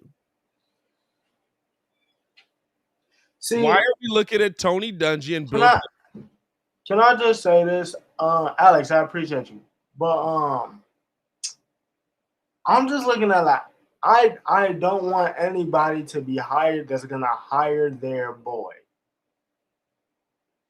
Well, I think that's everybody. You know what I mean? Like if Lewis, because like, I want somebody to come in that like they have a staff, but like I mean, because if you look at it, Nagy got all his guys from. Hey, I played in the Arena Football League with you. Let's team up. We can do this. Or he just went and got all of Andy's old guys. Like that's what I'm saying. Like they need a fresh face with a fresh coaching staff that's not everybody's boy, and they need, because I mean it's crazy. The only person I feel like need to be kept is Sean Desai, because the way that that y'all produce D linemen right now, is I feel like that's a credit to him. Well, here's the question for you too. Like here's the thing that I want to know: do you keep Sean Desai as the next guy with whatever head coach comes in next, or if you bring in Jim Harbaugh? We know how Jim Harbaugh is with his staff. We know how Jim Harbaugh builds a staff. We know he's probably going to want to link up with his guy that just got fired if he's coming back into the NFL, and Vic Fangio. You know what I'm saying? Do you keep Harbaugh as your guy, or do you go in and get do you keep Desai is your guy, or do you go in and get Vic Fangio? You know what I'm saying? Do you go in and get him? Do you go in and get Harbaugh and go get Vic Fangio and rebuild or build this defense with a lot of the players that he already had? I'm saying Vic is DC, not Vic is head coach. I got you. You know what I'm saying? Like, it's not like he didn't already have these guys in the room. It's not like he didn't already have these guys there for the taking. He absolutely did. If it's me, I wouldn't bring Vic back. That's just me personally. I like Desai. Desai has done That's tough. Desai has done he's done a decent job. I'm not gonna lie. If they can just get a little bit more pieces in there to see what they can do. I mean, if you look at it, I mean Robert Quinn, breakout season, sack leader. Yeah. I mean, if you bring in somebody new, that's a whole nother defense that you got to put in. Yeah, you coming in with that. It's just like, I don't know. I would keep them, try to build on what you got, because at some point, this offense has to live up to their billing. At some point, Justin is gonna have to get developed. Mooney is gonna have to show something. He's a cool little nice piece. Nah, I think Mooney did show something last night. I really do. Or yesterday. Yeah. Last night, like he showed me he can be a one. No, he is great. Like, and that's what I'm saying, Rodney Quinn, 18 sacks. You bring in somebody new, whole new defense. You got to think, if you bring Vic back, this isn't the same Bears from 4 years ago, bro. But Vic runs the same defense as Desai. Desai learned under Vic. Desai's been with Vic most of this time. I don't know. I don't know. Listen, I don't even like to hire a gym, to be honest. I'm not gonna lie to you. I feel the same way on that. I'm not gonna lie. I don't like to hire a gym. I don't even like to hire a gym. I'm telling y'all.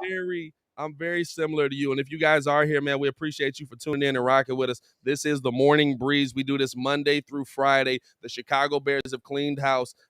They have fired Ryan Pace. We're going to go a little bit longer today. Normally we get off of here at about 9 o'clock. We're going to go a little bit long today, keeping the news coming. We're going to have some people call into the show as well. We're going to have David Schuster come on and break down a contender contributor as well. So we're going to have him on. Robert Diaz says Chris Tabor is the only coach I'd consider keeping. Mike Davidson in the comments says GM Omar Khan, Joe Horitz, Mike Borganzi, Ed Dodds, Bart Allen. New Hostile says, but what about Ted Phillips? Come on, man. Wow. Hey, listen, it's gonna be a long day, dog. This is gonna be a long day as we got the news coming in here, man. Y'all heard it here first on the Morning Breeze, man. If y'all rock with this, man, like I said, we do this every morning, every Monday. Does anybody survive? You think Desai survives? Does anybody? I think that everybody Desai survives, and if he doesn't, that means they're going out to get Jim. Is there anybody internally that the Bears do look at? Like you said, Sean Desai, I don't know if he's even being looked at for the head coach position, but I mean, listen, you got a lot of guys in this building on the offensive side of the ball that at one point were looked at as, hey, I want to go get this guy as a head coach after what they did winning the Super Bowl out in Philly. Do you see any of them surviving? You know what I'm saying? There's a lot of questions that go into this, man. There's a lot of questions that absolutely go into this. I don't know, man. It's just crazy because the only thing I can see is Sean Desai or Tabor. I'm gonna be honest with you. Do you give Chris Tabor a little interview? I would see what's to it. I would see what's to it. you mean by Like that? I legitimately don't know because I'm tired of every time. Like the Bulls are, because the Bulls went through this. Like it was like, okay, we finna fire this person. Hey, I'm cool with Fred Hoiberg. Let's do that. I'm cool with Humpty Dumpty. Hey, let's go grab him. Like dog. At some point, you gotta stop hiring your homies. You gotta stop hiring the dudes that are like, I mean, this was good for the culture in 06. Maybe this worked not. Like dog. Yeah. It's 2022, bro. Yeah. Like, we trying to win or we trying to relive the glory days? Like, what you want to do? Well, I think this is the thing, right? I don't expect the Bears to come out and win the Super Bowl next year. I expect you to try and build a contender. I expect you to find some pieces, but at this point, you're doing a full-on rebuild. How quickly are you going to be able to flip it around? How And quickly that's are the you going to thing. be able to get the job done? That's the thing. Mm-hmm. Biggest thing, I just want to see Justin develop. You want to see Justin Fields develop. How do you get somebody? Here's the thing, right? I want to see them go about this in the right order. You don't go out and get your head coach and then you pick your GM based off of that. You go out and you find the right GM. I mean, because I would say too, the thing that you look at, I mean, look at the Cincinnati Bengals. I mean, you went out the year they fired Marvin Lewis, that was like, hey, yo, let's grab Joe Burrow. Yeah. Matter of fact, after we do that, let's grab Zach Taylor. Yeah. Hey, he needs a receiver. Hey, let's go out and grab the dude that he threw a nice amount of touchdowns to in college. And then after that, we're gonna pair him with the receivers we got. Got a Pro Bowl running back. Now all you got to do is add to the offensive line because the defense is pretty decent. Like you have to start putting together these building blocks instead of going for the home run off rip, knowing that you don't got all the pieces. And now here's the scary part, right? There's a lot of scary parts coming into this. I guess I keep saying here's the scary part. There's a lot of scary parts coming into this. But the part that scares me, why should I trust Tony Dungy or Bill Polian to find my GM? Now, granted, I don't trust Ted or George to find it at all. And I think that two things can be true. I don't trust them to find the GM in the slightest.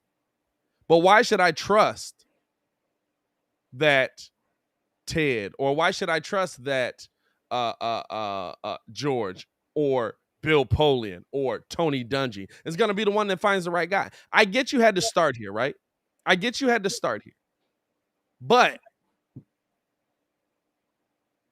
now you have to figure out how to fix what you've started.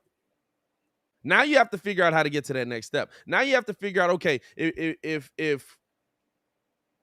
is Tony Dungy gonna be the one to get us to that next level? Is like you said, is he gonna bring his boys in? And the part about that irritates me is that this is how the Bears have run their entire operation continuously.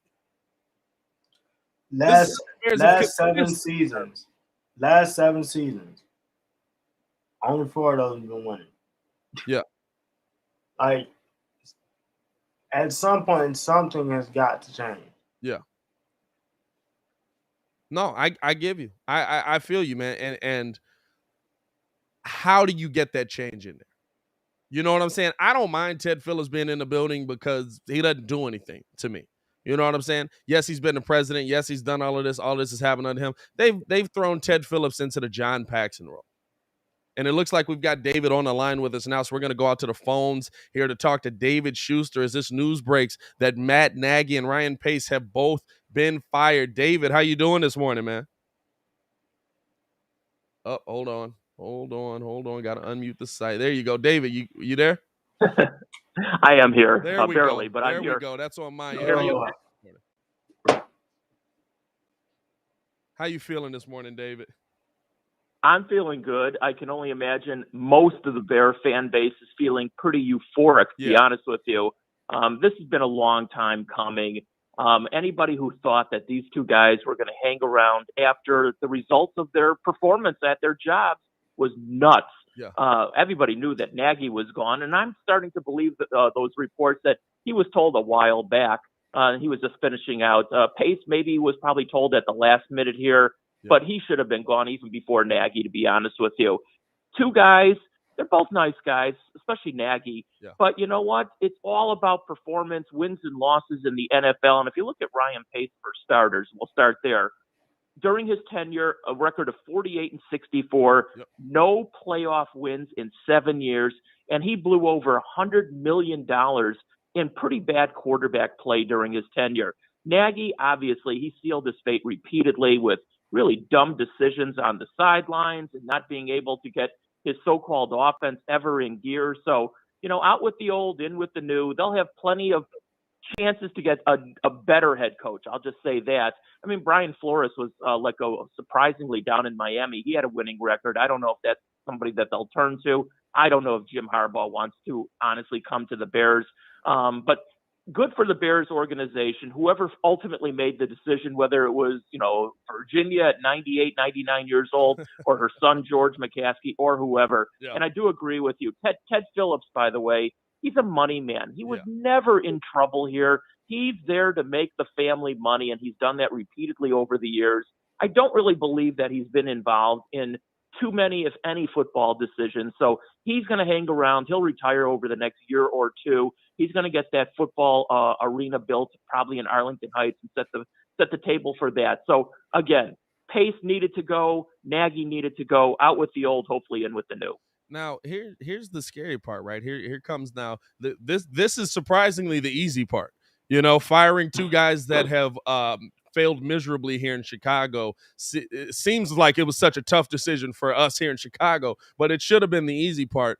Now comes the fun part of finding the next guy. And from all that we've heard, we're getting Tony Dungy and Bill Polian in the building to help find those next guys. Why aren't they getting Bears in here? Why aren't they getting guys that have been a part of the team? Why aren't they getting guys that have offered their services, that have seen how football is played here and know what the problems are with the team? Do you like going to the outside to try and find guys that, all right, they're going to recommend their buddies pretty much? Well, I can't honestly answer why they won't reach out to like a Dan Hampton or an Olin Kreutz or a Jeff Fisher or somebody of that ilk who's played here in the past. I honestly can't answer that question because I don't know what kind of relationships the family has with those people specifically. Reaching out to a Tony Dungy who's got a lot of contacts around the NFL and certainly knows a lot of people, I don't think he's going to recommend somebody who's just his buddy. I think, if indeed they reach out to somebody of like him or somebody else, that's not a bad idea to reach out to people who know people, for starters. And here's what should really happen. I mean, George McCaskey, he's an owner of a football team, or certainly part of the ownership. He should reach out to other owners to get potential recommendations. Yeah, it's great to reach out to former players. Don't get me wrong. And maybe some of those former players can be brought in some capacity, whether as consultants or maybe assistant coaches. Listen, Olin Kreutz could probably be the best offensive line coach they've ever had if that's something he wants to do. But, they got it wrong last time. They picked a junior executive in Ryan Pace. Listen, he came from a very successful organization down in New Orleans, but he wasn't the head guy. This time around, go after somebody who's done it at the ultimate level and has won. Do exactly what the Bulls have done. Sweep out the old, but get in people who know what they're doing. Do what the Cubs did. Go out and get a Theo Epstein who's won championships elsewhere to win a championship here in Chicago, and get a Joe Madden type coach who has won before previously. I think about Matt Nagy. Matt Nagy in his final game as offensive coordinator at Kansas City. I don't know if you remember this or not. Yeah. It was a playoff game, and they had a lead at halftime, and then he went into a conservative shell in the second half. And honestly, he blew that game as the offensive coordinator. I would not have hired him off that game alone. It's the same thing as when the White Sox traded for James Shields Okay, and James Shields, who was a successful That one's pitcher, but his last game at Man. San Diego, he gave up 10 runs in the first or second inning. Yeah. And I would have waited to see how he was after that. Same thing with Nagy. So, you know what? Go out and get somebody who's successful now, not somebody who might have even done something in the past. So we'll see what happens. It's on the McCaskey, George McCaskey, more than anybody else to make this thing right. Not many people have confidence in him. Hopefully he'll get it right this time. Who do you see as the best fit for the Chicago Bears job? Do you see it as another offensive guy, another defensive guy, or just a John Harbaugh type guy, somebody that, hey, listen, I just know how to make the right decisions? Who do you see as that guy that fits into the role for the next Bears first off, head coaching job as well, but I guess first and foremost, who do you see as the guy for the GM job? Again, I don't know who that's going to be. I'm not really privy to, those who are available, those who, want to come to Chicago. And believe me, the Bears is a great job to come to, in spite of a lot of people thinking that this family is all screwed up. It's still a great job. Yeah. Somebody, again, I'm just going to tell you what credentials I think that person should have. Somebody who's won already. Somebody who's won as an architect of a Super Bowl team. I don't know who that is. I'm going to be honest with you. As far as the head coach, yeah, I'm going to go for an offensive-minded coach because that's where the league is at. And at least the Bears defense pretty much carried their weight this season. And Desai, who is their defensive coordinator, I think he's going to stick around, obviously, because he's done his job at that end of the field. So, again, I don't know the names specifically. I just know they got to get an executive who has won previously, and they got to get an offensive coach. Listen, Justin Fields is going to be your quarterback. They have no choice. He's your quarterback going forward. You've got to develop him into an NFL winning quarterback. I don't know who that's going to be, but that's the kind of coach that you have to get. No, absolutely. Absolutely. We're joined by David Schuster, Contender contributor, longtime Chicago sports writer, man. Do you see a turnaround coming in the near future for the Bears? Do you think that that with the talent on this team, that they are the right GM and head coach away from being a successful team again? Or is there still a ton more that they need to do once they finally get those guys into the building? Do they have those pieces? There's a ton more to do. I mean, you just take a look at their free agents on their own roster. I mean, they're going to have to turn over their roster pretty heavily this year, and that'll be up to a new general manager to do that. A lot of the names that you've seen over the last couple of years. I mean, Akeem Hicks is obviously likely gone. The franchise, I think, has pretty much had it with him. So you're going to have to fill in a lot of spots. You're going to have to continue to build that offensive line. You're not going to expect Justin Fields to turn your team around that quickly. And honestly, the jury's out on Justin Fields. He didn't do all that much to, make everybody convinced that he's going to be an NFL winning quarterback. I mean, he was obviously very successful in college, but, so far in the NFL, the jury is out on him. So whoever that new GM is, and by the way, the Bears, obviously with Ryan Pace causing it, they don't have their first round draft pick. That's pretty key coming into next season also. So, no, I don't see them turning around. I think this is at least a 2 or 3 year project. Is this a more enticing job than some of those other teams that have made those moves? We just saw the Vikings move on from their GM and head coach. We saw Miami move on from their head coach. We saw down in Jacksonville, they move on from their head coach. Is the Bears at the top of that list, or are we kind of far down at this point? No, it's a very, very attractive position as both general manager and coach. First of all, it's a charter franchise. I'm sure whoever gets the job is going to be paid handsomely. Listen, I'll take the job if somebody wants to offer it to me. I can't do much worse than Ryan Pace. But, the facilities at Lake Forest are really, really good after they, change things up there. It's still a charter NFL franchise. I can't tell you it's better than maybe another one here or there, but it's still as good, in my opinion, as almost any that there is out there. So, yeah, it's a very, very attractive job, both of them. What do you I was gonna say, so no Sean Desai for head coach. You don't think they need to find something internally, or at least give Sean Desai a look? I'm sorry, I couldn't hear that. I was saying because you said Sean Desai should probably be, or will likely be, the only one on the staff who keeps his job. So do you think that they should at least try to give him a look? as possibly the next head coach of the Chicago Bears? I'm sure they'll give him an interview. I mean, usually what happens when you get rid of your head coach is that you retain some of the assistant coaches, and that'll be up to, I don't know, upper management or ownership or whoever. Yeah. I'm sure he'll get and listen, I don't know how they view him. You can't even talk to these people. So who the heck knows how they really feel about him? But I don't think he's going to be the Bears' next head coach. I think he'll retain his position as defensive coordinator, but I don't see him being the Bears' next head coach, no. As always, man, appreciate you for calling in and showing so much support to the show, David. Talking Bears with us here. It's a new day in Chicago. We're gonna see how this thing turns out. Make sure you guys follow David on Twitter. David, give them your Twitter handle so that they can keep up to date with what you got going on, man. At Shoemouse, SCHUMOUSE, like Mickey. Appreciate you for tuning in and calling into the show, man. Have a great day, man. It's a new day for the Bears, all right? Take care, guys. Take care. All right. That was David Schuster, longtime Contender contributor and longtime Chicago sports writer. We appreciate him for calling into the show. A lot of good stuff there. A lot of good stuff to unpack, man. A lot of good stuff. And listen, if you guys want to call in and react to what we got going on right here, we're going long. Normally we stop at about 9 o'clock. We're going long here. Call into the show, 855-908-5668. The Contender phone lines are open. The Contender, where you can hear nonstop sports talk while you're on the clock. If you guys can't stick around for the live, make sure you guys go download the Contender app and you can keep hearing us over there. So my thing is, I really just want to know from the people in the comments, like, where is the McDaniels thing coming from? Like, I really need to know this. Like, where is this coming from? Oh, dog! Listen, everybody's gonna have their opinion on who should be the Bears' next head coach. Like, everybody's gonna have. Here's the thing that I do know: do it in the right order. Get the job done the right way.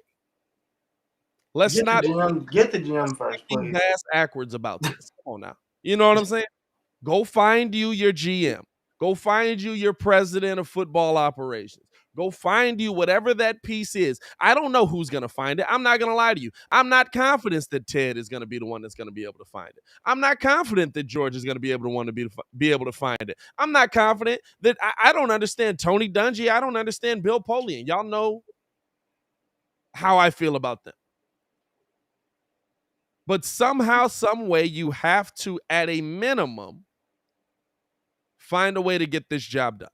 Because the crazy thing to me is, and I just saw somebody say this.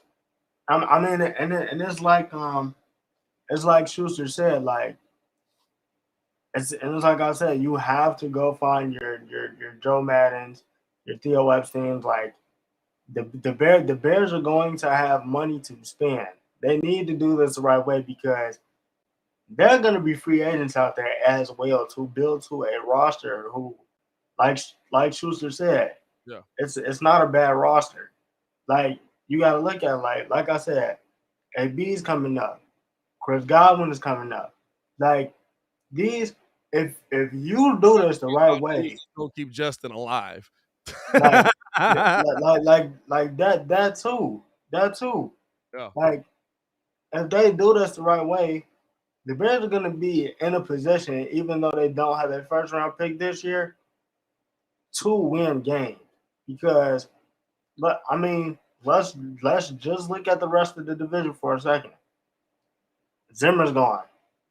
We don't know how long Adam Thielen's going to play at a top tier level. Yeah. Is Kurt going to be back? Aaron Rodgers and Devontae Adams, both free agents. Are they coming back?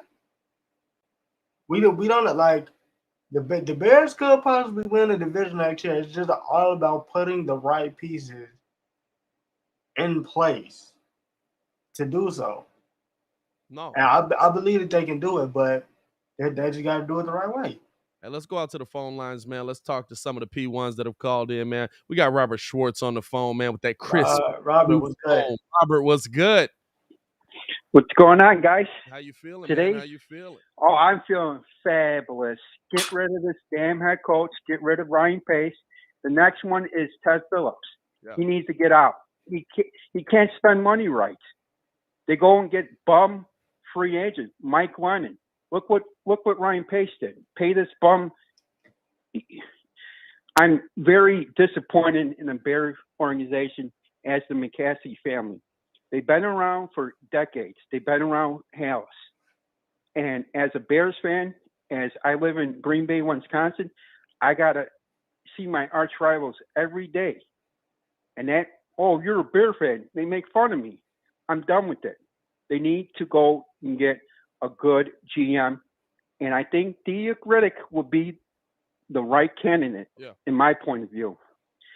And Jim Harbaugh, all these coaches that are, thrown out there, I'm kind of leaning toward Ryan Day, but that's just my opinion. But any coach will be better than Matt Nagy. Yeah. It's ridiculous how we play the Packers, and you got to have this bum Aaron Rodgers got to sit there and bash us all the time, talk crap about us. Enough's enough. If I was on that defense, and that guy said that in my stadium, oh, I'm coming after you next play, buddy. Yeah, I'll get that fine. I'll get that 15-yard, but I'm going to put you on the shelf. That's how I feel. Yeah. To me, he should have got fined. He should have been penalized for taunting for 15 yards. That should never been a touchdown. That should have been brought back. You guys are making all these. And another thing is, if you look at all the losses that the Bears did, it came down to the refs making bad decisions. And I think going in next year, they should have a sky ref. They're talking about putting a sky guy. Oh, they got that this year. Huh? They added that in this year. They added that in. Actually, I think it's been in the last couple. No, years. But they got it in there with a ref. There's a ref essentially in New York that calls down. No, they're putting like a sky cam. Yeah. Like a drone or something, who's operating and looking and saying, okay, I'm calling down, and that's a wrong call. That's what they should be doing. Yeah. Not, New York and this and that. And very bad officiation. The Pittsburgh game was very bad officiation. Bears should have won that game. Bears should have won one of the Packers game. Hey, man, it's a new day. That's all that matters now. It's a new day. Hey, you know what? We got our lovable Bulls. Yeah. That's all I got to say. They want to talk about our Bulls. Bears have moved on from everybody. It's not going to be a depressing offseason as we thought, man. Nope. Hey, stay safe out there, Robert. Appreciate you for calling into the show, man. Another thing is go get an offensive right tackle. Oh, you got to. That's all. You got to get that, and Justin Fields will be fine. Yeah, for sure. Hey, appreciate you for calling into the show. All right, Robert, stay safe out there, man. Peace. You too. Hey, listen, great points, great call there. Interesting name, right? Brian Flores fired down in Miami. I was kind of like, had to go look at it, right? He got a nice record. Since he's been down there, first year 5-11. Second year 10-6. This year 9-8, and Tua was out a good chunk of that season. Brian Flores is absolutely an interesting name. That's nice. You know what the problem is? Probably moves to the top of the coaching candidates. That's nice. You know what the problem is? You're gonna have two DCs on your team. Yeah, we've had that before though. You're gonna have two DCs on your team. Yeah, DCs when Lovie Smith was now there. Listen, I'm not gonna lie. That Ryan Pace pick, that Ryan Day pick, I'm kind of messing with it because if you look at, I just had to think about what he said. Joe Burrow, his offensive coordinator, right now, was with him in college. Cliff Kingsbury, Kyler Murray, took him a minute to learn. Look at what they are right now. Yeah. So I'm not mad at Ryan Day because when Ryan Day has success, like it's been with Justin, so he knows Justin. They're gonna learn if they put the right GM in place. They can get the O-line to surround Justin, because if it's true what we all think, I'm not saying Mooney's a bad pick. Mooney's a great pick. Yeah. At the same time, like I go back to what Schuster said. They need an OC. Everybody nowadays, like unless you have a bona fide defense, the rest of these quarterbacks you need OCs. Like Man, I Sean McVay. need somebody that's gonna put the right people in place. That's all I I mean, need. but the defense is ready already though. Who defense? Like the You the see Bears the people Bears play the Bears game have a today? the Bears have a Hey, listen, I like that the numbers say that the defense is where they are and they're top of this and they get to the quarterback and all that's fine and dandy. That's great. Did you see that second half yesterday? You're telling me that that's a defense that's at the top of the NFL? oh no not yesterday, but You know what I'm they saying? they've they've Out of the season they've we talked about. they've held up They've their been end. They've but I mean you expect them to be all right if you got Andy Dalton going in 1 week, getting hurt. You got Matt Nagy not really helping Justin Fields, throwing him under the bus, making him look bad. I mean, they held up the end of the bargain. I feel like the defense is going to be okay. They need an OC. They need an OC. As far as who that OC is going to be, I don't know. I don't like Leftwich because at the end of the day, Leftwich is somebody who normally stays in the pocket. I think if you're going to utilize Justin Fields, he needs to utilize all his tools. He's just not a pocket passer. He needs to use his legs as well. So I don't think Leftwich would be the move.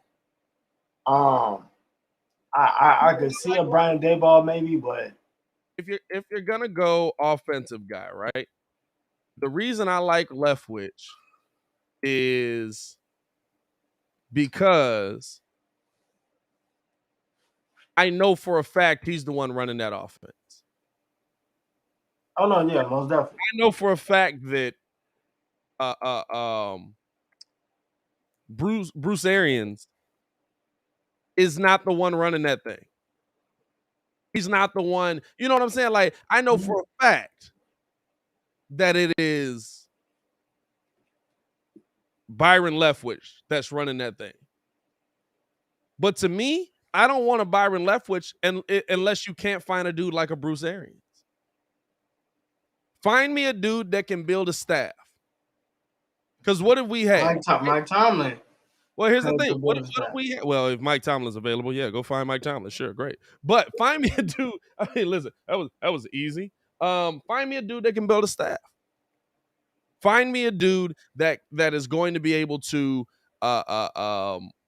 continuously put the right pieces together. Because we got our defensive guys. We've had DCs with our defensive guys. We can't put together an OC. Can't find an OC. Couldn't find an OC for Jay Cutler. The one time you found an OC, he was a scary human being. Damien, are you serious? He said Jim Caldwell. Nah, ain't nobody paying attention All to that. right. But no, you know what I'm saying? Find you that guy. Find you that guy that can go out and do that. Find you that guy that can consistently go out and be the reason and find pieces that are going to put you in a position of success. Do you have that guy? Is that guy on the market? That's the question. If you don't have that guy, then you go get a Byron Leftwich. And you hope that he can. You hope that he's able to build that staff. But to me, the first thing is about finding people that are going to put people in the position to be successful. Can you find a GM that can find that guy? That's the first step, man. Let's go back to the phones. Heading out to the 248. Talking Bears here. Talking about the Bears have fired Ryan Pace and Matt Nagy. What's going on, man? How you doing? How you feeling? How you feeling this morning, man? Man, I'm feeling excited, man. We got both them bums out of our organization, bro. It's amazing, bro. I ain't gonna lie. I feel you, man. What's your thoughts on what the Bears do moving forward? I feel like, as a GM, I feel like, I was hearing Louis Riddick going around the circuit. I don't know about his, credentials, but I know he has, he been around different teams. So I feel like if we have like him and like offensive minded coach like Kellen Moore, if we can get him or Brian Dabols, that would be some good options. But I just think we just need somebody that like be like, man, Justin Fields is gonna be our number one, and we got other pieces like Roquan Smith.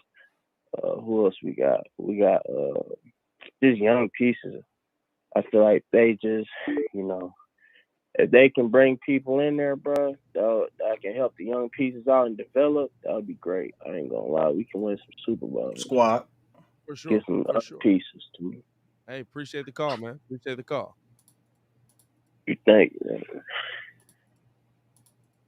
I can't tell if it was early or if he blazed already. Was that a little wake and bake right there? Hey, dog, I was just about to say, man, I'm feeling it.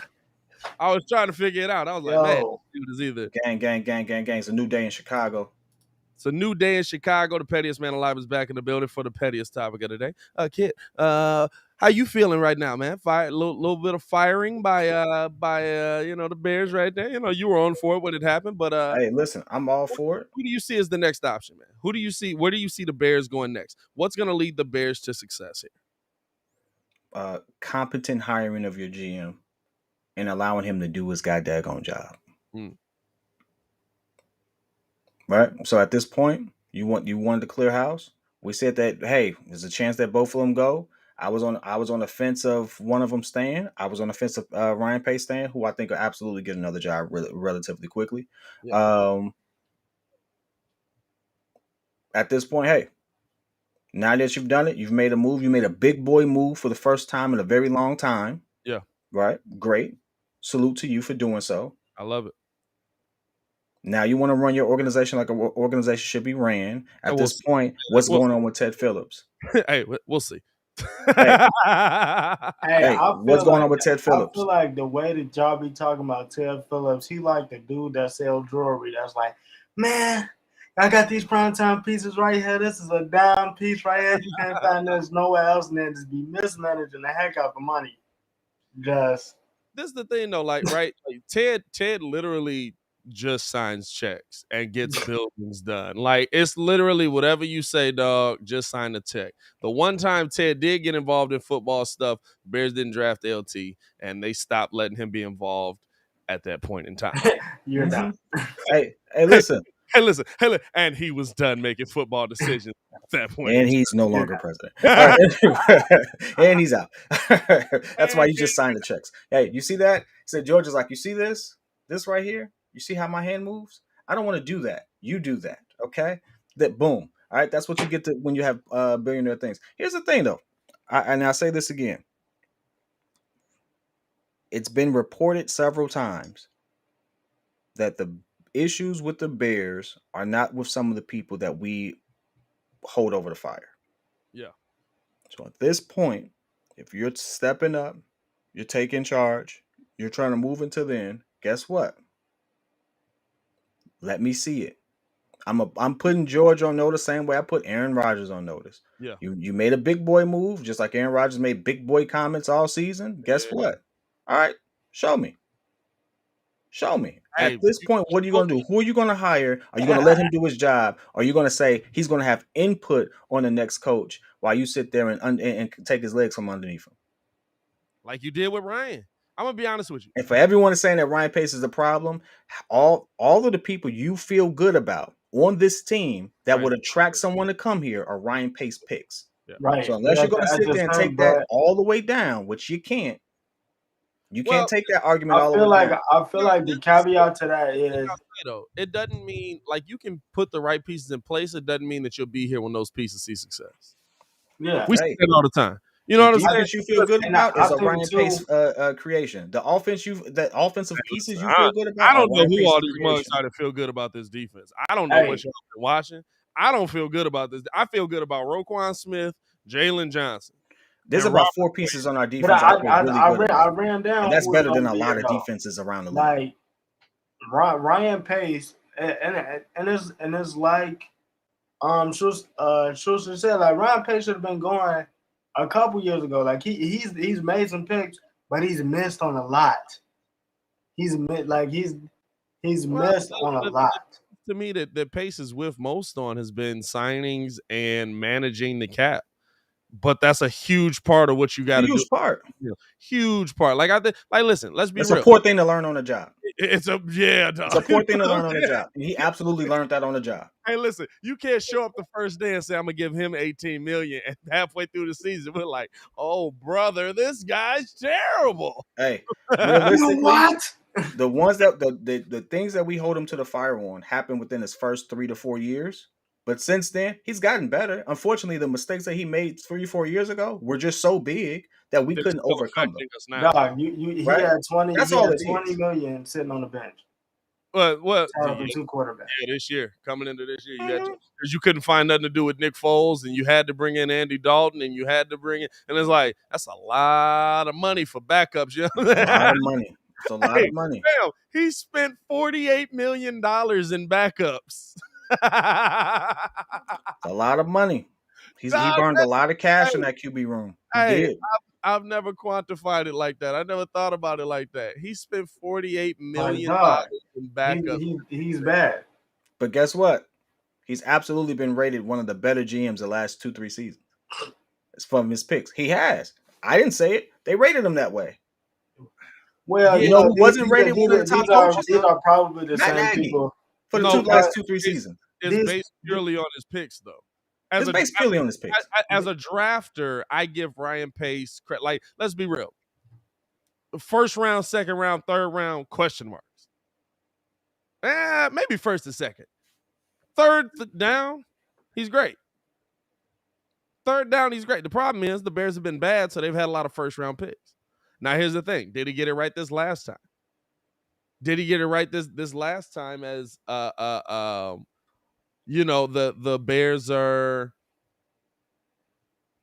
moving forward? Because you have to hope that he got it right.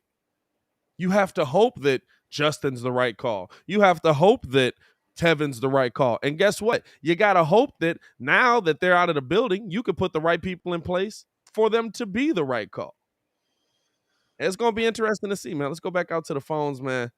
Going out to the 414. Is this J-Mark? What's good? What's going on, fellas? You guys hear me? It is J-Mark. Yeah. What's up, J-Mark? What's good? What's good? J-Mark?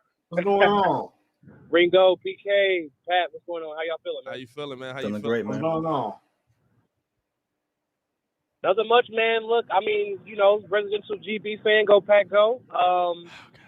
I mean, living here in Chicago now, I'm engulfed by the news. I'm just looking and I can't escape it. So, I had a couple questions. First question I want to ask Pat. So I know you put out that video a while ago. I can't remember if it was before the season started, but I believe it was your personal message to the owners. So it seems as if they responded exactly to what you put out to them. What would be your follow-up to this now? If you were to make another direct message to them, what would be your follow-up? Don't screw up. Don't screw up. You got one shot at getting it. Well, listen, as the owners, they got as many shots as they want at getting it right, to be honest with you. But it's you haven't gotten it right in the past. You have to figure out how to get it right now. I don't know if that is going to be with help having Tony Dungy in the room. I don't know if it's going to be having Bill Polian in the room. I don't know how that helps us. But, hey, don't screw up. You got this part right. This was the easy part. Look at their records. Matt Nagy's got a winning record from one season. You got this. This is the easy part. Hey, shout out to you for bringing up that video, though. That was a good one. So then with the amount of patience, of course, with Matt Nagy, Ryan Pace had with Matt Nagy, with them being hand in hand, I guess my next question will be then, so how many seasons would you give the next coach? I mean, of course, you have to find a GM first and foremost, but, with the next head coach, I feel like now Chicago is going to have to not, per se, have so much patience or, give so much time to the next head coach, because I feel like now you guys have given Matt Nagy so much time, Yeah. it's going to be a lot of pressure on the next coach coming in. It's like, you don't want to make that same mistake again. Well, this is the thing, right? We didn't give Matt Nagy time. Matt Nagy earned his time. First season 12-4. Second season 8-8. All right, there's a little bit of a drop off there. Third season 8-8. Now I'm looking at you like, hey, dog, you ain't that dude. But in the first 2 years, And that's real. and that's real. That In the was first real. 2 years, Matt Nagy earned his time here. Now, if you come in and you have a 12-4 season, guess what? You're gonna be here the next year. If you come in and you have a 4-12 season, now we're looking at you a little crazy.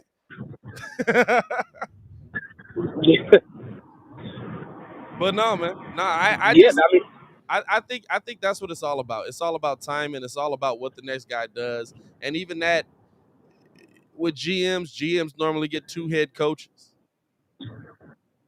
Ryan Pace got 2, but he they kind of did him dirty. They kind of did him dirty on one. Kind of did him dirty because they. And here's another thing you have to consider. Whoever the next coach is, and whoever the next GM is, they're still going to be in an improbable situation. They have to deal with messes that were already there. Yeah. And then they have to find a way to rectify that with the picks that they have, or the picks they don't have, rather. Right? And so now this situation was set up realistically by a GM who excels in making late round picks. So now you got to make sure your next GM excels in that one, because that's really all we have moving forward. What coach are you going to bring in to actually help your rookie QB develop? And does he have a history of doing so? And is the fan base going to have patience? Because at this particular time, we are now starting from square one. Yeah. But we don't have a team that's geared for starting at square one.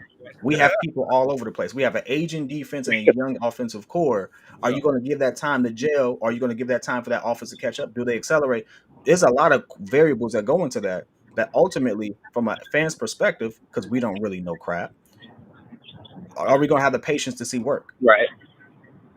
Yeah. Right. Appreciate you for calling in and showing love. Yeah, J-Mar. I mean, that makes sense. Yeah, no problem, man. No problem. Hey, stay safe. Appreciate you, J-Mar. I'm going to hit you up. Suck, bro. Thanks for having me. All right, Thanks bro. for having me. Thanks for having me. Of course, bro. You bum. J-Mar, know I love him. J-Mar's my guy. He's just a Packer fan, and so I gotta hate him a lot. But no, interesting thoughts this morning. Y'all got anything y'all really want to close out with, man? Because I'm gonna be back on here at 1 p.m. For George McCaskey speaking. I'll probably try and pipe the audio through for that as well. I don't know if everybody else can pull up, but your boy is gonna be up in here, and we're gonna see what's gonna happen today. Y'all got any closing thoughts on? We got about 5 minutes left to go. You know what I'm saying? Any closing thoughts on where the Bears go from here, man? My closing thoughts is to prepare for a 3-year rebuild. Because at this point, if they fired their entire staff, if Matt got let go, the GM got let go, Bill's out of there. Sean Desai might not be around. You're going to have a top-down rebuild at this particular point. And so now Allen Robinson's not going to be there. We got to find another receiver to go there. Thank God we have Mooney, who can be a WR1. We have some pieces on the defense that emerged. We got some pieces on defense that absolutely have regressed. So at this point, what do we do for there? I don't want to see Vildor on another Bears jersey. You know what? And to me, that's the part. Like everybody says, Sean Desai. I love Sean Desai. Sean Desai is great. Sean Desai should be here. Sean Desai is the one that kept Thomas Graham on the practice squad, y'all. Y'all realize they do overstart. Like Matt Nagy is not the one that made the decision that Kendall Vildor should be starting. Hey, Rajan, you can't have it both ways. You can't say we can't rebuild right now. Why not? Hey, that's the moves that's being made. You're seeing a rebuild happen before your eyes with a young QB and a young receiver. What do you think is going to happen right now? I wasn't even entertaining that question. This is the only thing I'll say, and this is simple. Mac is not going to be here. I can guarantee you he gets traded. This is as simple as I can put it. Hey, something's going to happen to Mac. Mac is not going to have the same impact. Anybody trading for that money, though. The Bears need an OC. They just got to get an OC. They got to get everybody at this point. But it's Justin is going to be the one that is going to be here. They need. And also, I'm not trying to hear about Brian Flores. Don't give me no Vic Fangio. I don't want to hear about no DCs being interviewed for any head coaching positions, because at the end of the day, the league is starting with the quarterback. Every single team at least has some type of dual threat quarterback, unless your name is Tom Brady and Aaron Rodgers. It's been the last 20 years, though. You know what I'm saying? Listen, is Mike Vrabel a good head coach? Is Mike Tomlin a good head coach? Is John Harbaugh a good head coach? Is, you know what I'm saying? Yeah. Like, there's a bunch of good head coaches that are DCs or special teams coaches. I don't care who the heck you bring in. First things first, find your GM, because if you go get that too. But that's where it starts. It doesn't matter what head coach. Those are the two most important things that they need to shore up right now. Because everybody else, everything else you can fix. It's out there. But you have to start with that. But you got to get somebody that's gonna help Justin.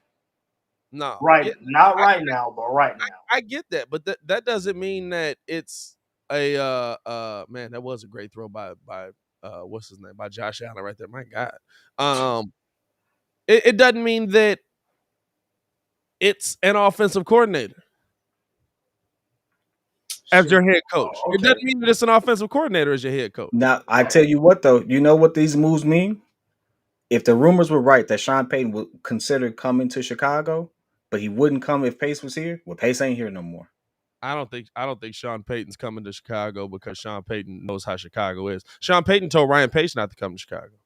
Hey, Sean Payton absolutely, before Ryan left, was like, "Don't do it. We'll find you a position here. We'll find you don't do it there, and you're gonna be up out of here." Please hey, don't do and it. that's what happened. So at this point, who do you got? You got Jim? Dog. I'm not trying to hear Jim either. Here's the thing: when you make a good business move, aggressive business move, I love it. I'm an aggressive person. I love to see it. But now, what are you going to do about it? Because if I'm getting aggressive in this market, I'm going hard. And you can see my whole demeanor about this whole thing doesn't change, because now I'm attacking every narrative. What do you do now? Wait, time out. This is the difference. What do you do now? It's about with your unproven rookie QB. It's about getting the right pieces in. This is like when they fired Lovey. Firing Lovey was absolutely the right move. It was 10-6 season. All right, great. The defense was aging. Didn't want to rebuild it. Didn't want to update it. Wanted to keep going with Brian Urlacher. Firing Lovey was the right move. The wrong move was then made after, when you brought in Mark Trestman. Yep. Firing Lovey is still the right move, but you know what the wrong move is? Going to get a dude that sucks. Firing Tom Thibodeau on the Bulls was absolutely the right move. The team had tuned him out. Now that's because ownership, or because the GM had turned players and that's a whole wild story in itself. But when the team tunes you out, it's the right move to make. The wrong move is to then go get Fred Hoiberg. Hey, guess what? The worst situation that we came up with this morning just happened. It's on George. At this point, we are literally betting the future of the organization on someone who we absolutely have heard is just not able to do the job. Yeah. Good at ownership. It's in his family. And by the way, if your grandfather is one of the founding members of the freaking NFL, you're not selling the team. Let's shut that up real quick. He's not selling. There's no reason to sell the team. Shut that noise up real quick, right? Hey, listen, there's not, like, you know how like Jerry has like multiple businesses that he runs? This is it. George, the McCaskies have this. This is their namesake. At this point, that's why it should mean a lot to him, but you're not sitting there selling the team. Right? Hey. So George is gonna be here. Whoever replaces George is going to be here. Whoever his heir to the throne is going to be here. But before we go though, I just want to say, so kid, you finally gonna say that me and Pat was right? No, you're not right. I don't think it was a good move. Hey man, I don't agree with the move. Hey Now, man, when you say, "Oh, you think they'll both be out of here?" I you said may I not thought that agree. Ryan Pace would stay because I thought that was the best move for the organization to have someone related to football there. Now, Now you're in the worst situation because now I guarantee you Tony Dungy is probably going to end up being in some type of role. Do I you mean want that? that's nice, but I mean, Do you want it? Because I don't I don't want it. think Tony Dungy's gonna be in a role. I don't think Tony Dungy want to be in a role. I think Tony Dungy is That's finna walk. what he said. I think Tony Dungy finna walk in here. He gonna be like, get that guy, sign my paycheck. The worst situation has happened. We are now left to George to make a decision that we don't trust him to make. And Yeah. as much as as much as Ryan Pace wasn't the guy initially, we trusted that decision a little more. That was the overall consensus of our chat and our agreed conversation. Yeah. I trust Pace. Well, I don't know. Here's the word. Here's what I trusted. Pace was the best of a bad situation. There's one thing I do know. George sucks. You want to know how you know? You got 40 years of it. I got not that long. He's only been in this position since 2011, maybe 12, something like that. Because like the Suns switched. Michael stepped down, George stepped up. Terrible though. But George sucks. Ryan also sucks, but Ryan sucks less.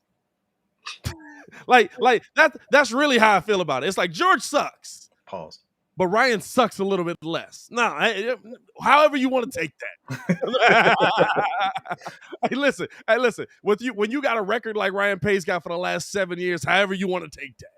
You know what I mean? I'm happy. It's uncharted territory. I like organizations making big moves, but it's also a very scary thing. It's uncharted territory. I love that this is uncharted territory for you. We have never seen it happen here.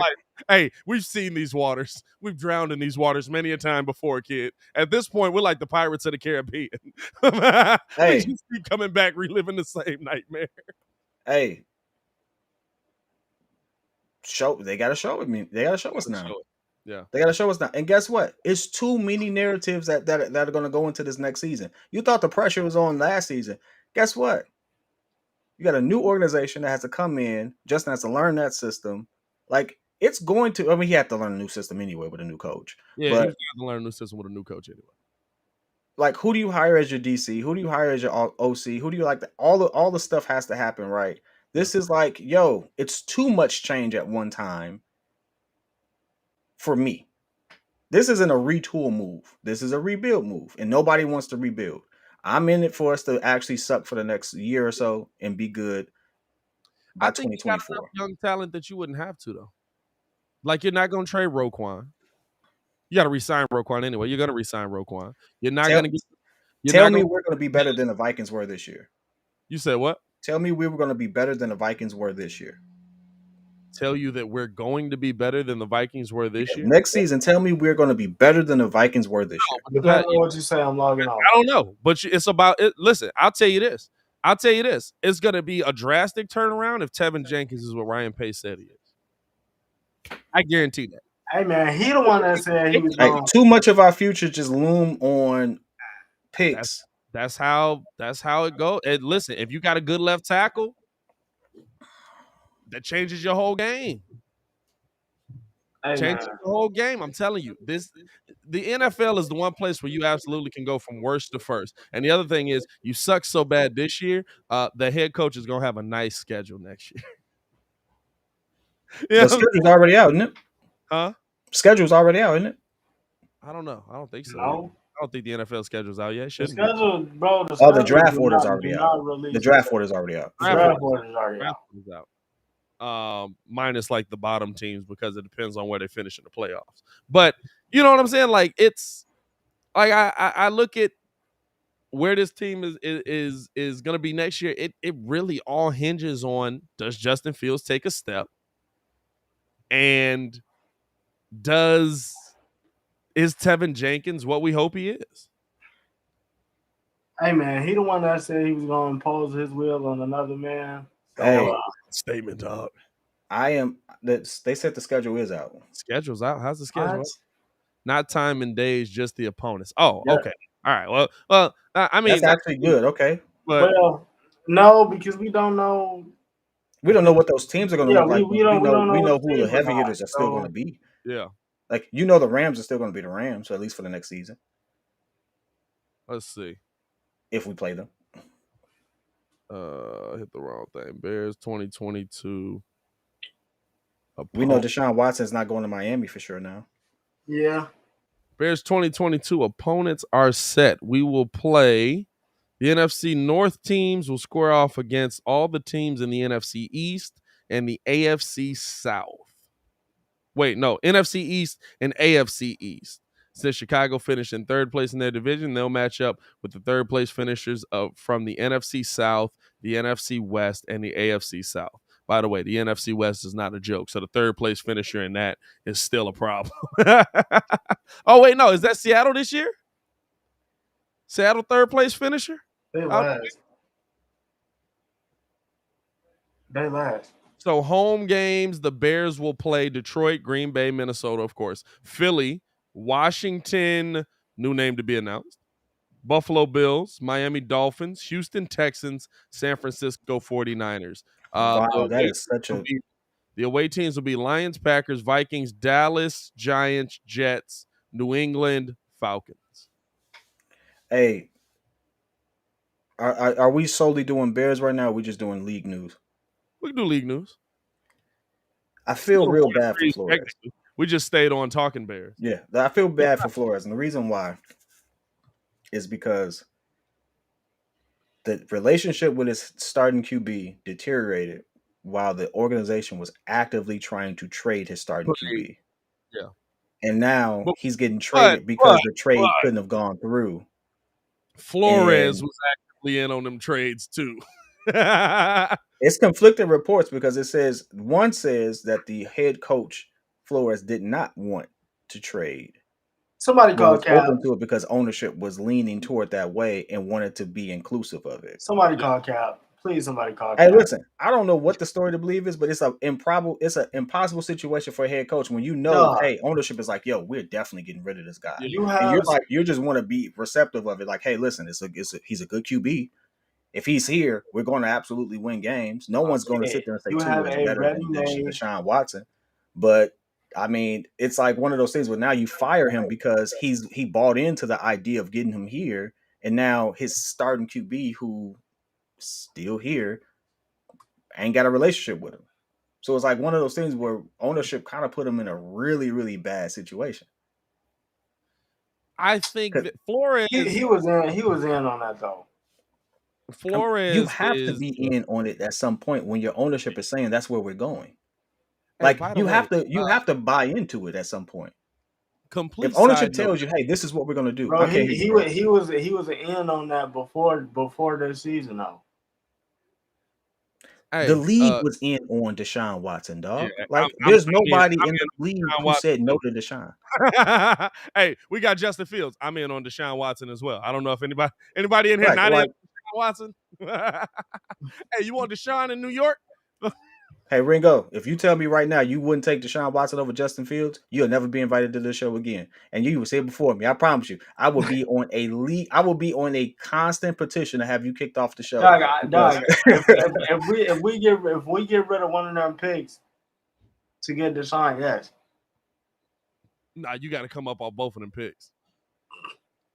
You're not getting Deshaun without giving up both of them. That is Michael Jordan in football jersey. Come on, dog. You're not giving up both of them. You're not coming up. Actually, Michael Jordan in a football jersey is down in Tampa Bay. He's wearing number 12. By the way, he had the best season of his career. Who? Passing yards wise, 5,000. I think he was 100 off of Peyton. Like he was 100 off of Peyton. Yeah, Tom yards, dog. On it. Like, hey, kid. Also, not a big shock. They gave him an extra game to do it. I mean, yeah, he was already for 5,000 with the extra game. Whole career is 16. He was going to do it, but that was just absolutely. He was at 5,000 with just the 16. No, I get you. 5,000 ain't the best passing yards he's ever had, is it? I think his best passing season was the 18-1. Yeah, but how many yards did he get? The TDs is one thing, but passing yards wise, I don't think this was his best. This was definitely his best one. It's up there. Oh yeah, it's his best one by far, except for 2011. He's 5,235. That's wild. Tom Brady doesn't have many seasons. Oh wow. Well, I mean, listen. Love that we were able to get in here, be on live while we had Dog, is this really the coldest? Is that who I think it is? No. No, Okay. it's The It's other one is Was it just me? Dakota's Johnson. no, You know, I was thinking. I'm about to say, hold on, wait, what? it's Buddy middle name. Wasn't it like his middle name was like to ever do it or something like that? The coldest that It was would do like it. the coldest to ever do it, Jackson or something like that. I did know where you were going with that though. We appreciate you for tuning in, Dakotas. You are the coldest, man. Hey, listen, we appreciate all of y'all who stuck around this morning, man. We do this every morning, Monday through Friday, 6 to 9 a.m. Appreciate y'all for tuning in. We went a little bit long today because the Bears came away firing Matt Nagy and Ryan Pace. I'll be back on at about 1 for the George McCaskey interview on the direction he's going to take with this team, on what he plans on doing. If you guys want to join in on that as well, pull up with us. You know what I'm saying?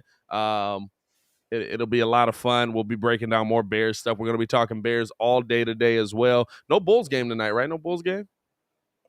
If it was, it ain't now. It's Talking still a Bears. Bulls game if it was, but I don't think so. I'm still calling the Bulls. But no, that is a weird one, dog. Why fire Flores? That's such a wild Justin was trash this year. It's 95% pace. Can't develop a QB that you can't protect. With Trevor Lawrence, Joe Burrow, and all those other QBs that didn't have protection would love to disagree. No Bulls game. No Bulls game tonight. I will say it's tough to it is tough to develop a QB that you can't protect. But it is an excuse to sit there and say it ain't happening around the league. The wildest that I saw. The difference with at least with Joe, I don't know about Trevor. I don't know how bad Trevor was. Pretty bad this year too. Trevor is 12 touchdowns, 17 INTs. He did what? 12 touchdowns, 17 INTs. Trevor was pretty bad. How many fumbles for Trevor? Trevor was getting lit up down there too. And Trevor also played all year too. But the one thing with Joe Burrow that I will say is I think they have a good system in place. I think they literally just can't find linemen. Hey, they're begging dudes to come down there. They're like, "Hey, you want to play? You want to?" Jay Crit, thank you for that. Watson was getting his tail toe up. Hey, well, it was still the best QB. Still led the league in passing yards. Hey, guess what? So that's at some point, stop making excuses. He still had a bad. It's not you. I'm just talking. Hey, listen. You know how I get. I get spicy with everybody. I don't care. I see, but I don't know. It's not an excuse. It's just it is an excuse. He got lit up. Like, hey, just because some dudes were able to play through it doesn't mean that that's everybody. Hey, listen. There was a lot of dudes that played through it. Raging Justin was not a running QB. Watson was. I'd like you to go back and watch his rookie year and see how those passes. What are you talking about? Hey, Raging, at this point, I'm gonna just ignore you because it's just like, hey man, on that note, it's one bad take progressively after the other, and it's like at this point, I'm just like feeling spicy right now, and I don't want this to turn into that. You can join the Discord and we can go at it. At this point, actually, that'll be a good thing. Join the Discord. Let's go at it. I got time today. You want to join the Discord, man? Join up on the Breeze Superfans. Gives you access to the Discord, custom emojis, as y'all been seeing. You get that nice Breeze Superfan next to your name. You get early access to merch drops, and all you got to do is click the link in the description below to sign up with us, man. We appreciate y'all for tuning in and rocking with us, man. It's your boy Pat the Designer, back at it again, joined by the pettiest man alive, Mr. P.kidd, and the man formerly known as Ringo J. Stephon the Don. We'll see y'all at 1 p.m. for Georgia's press conference. Y'all stay safe out there, man.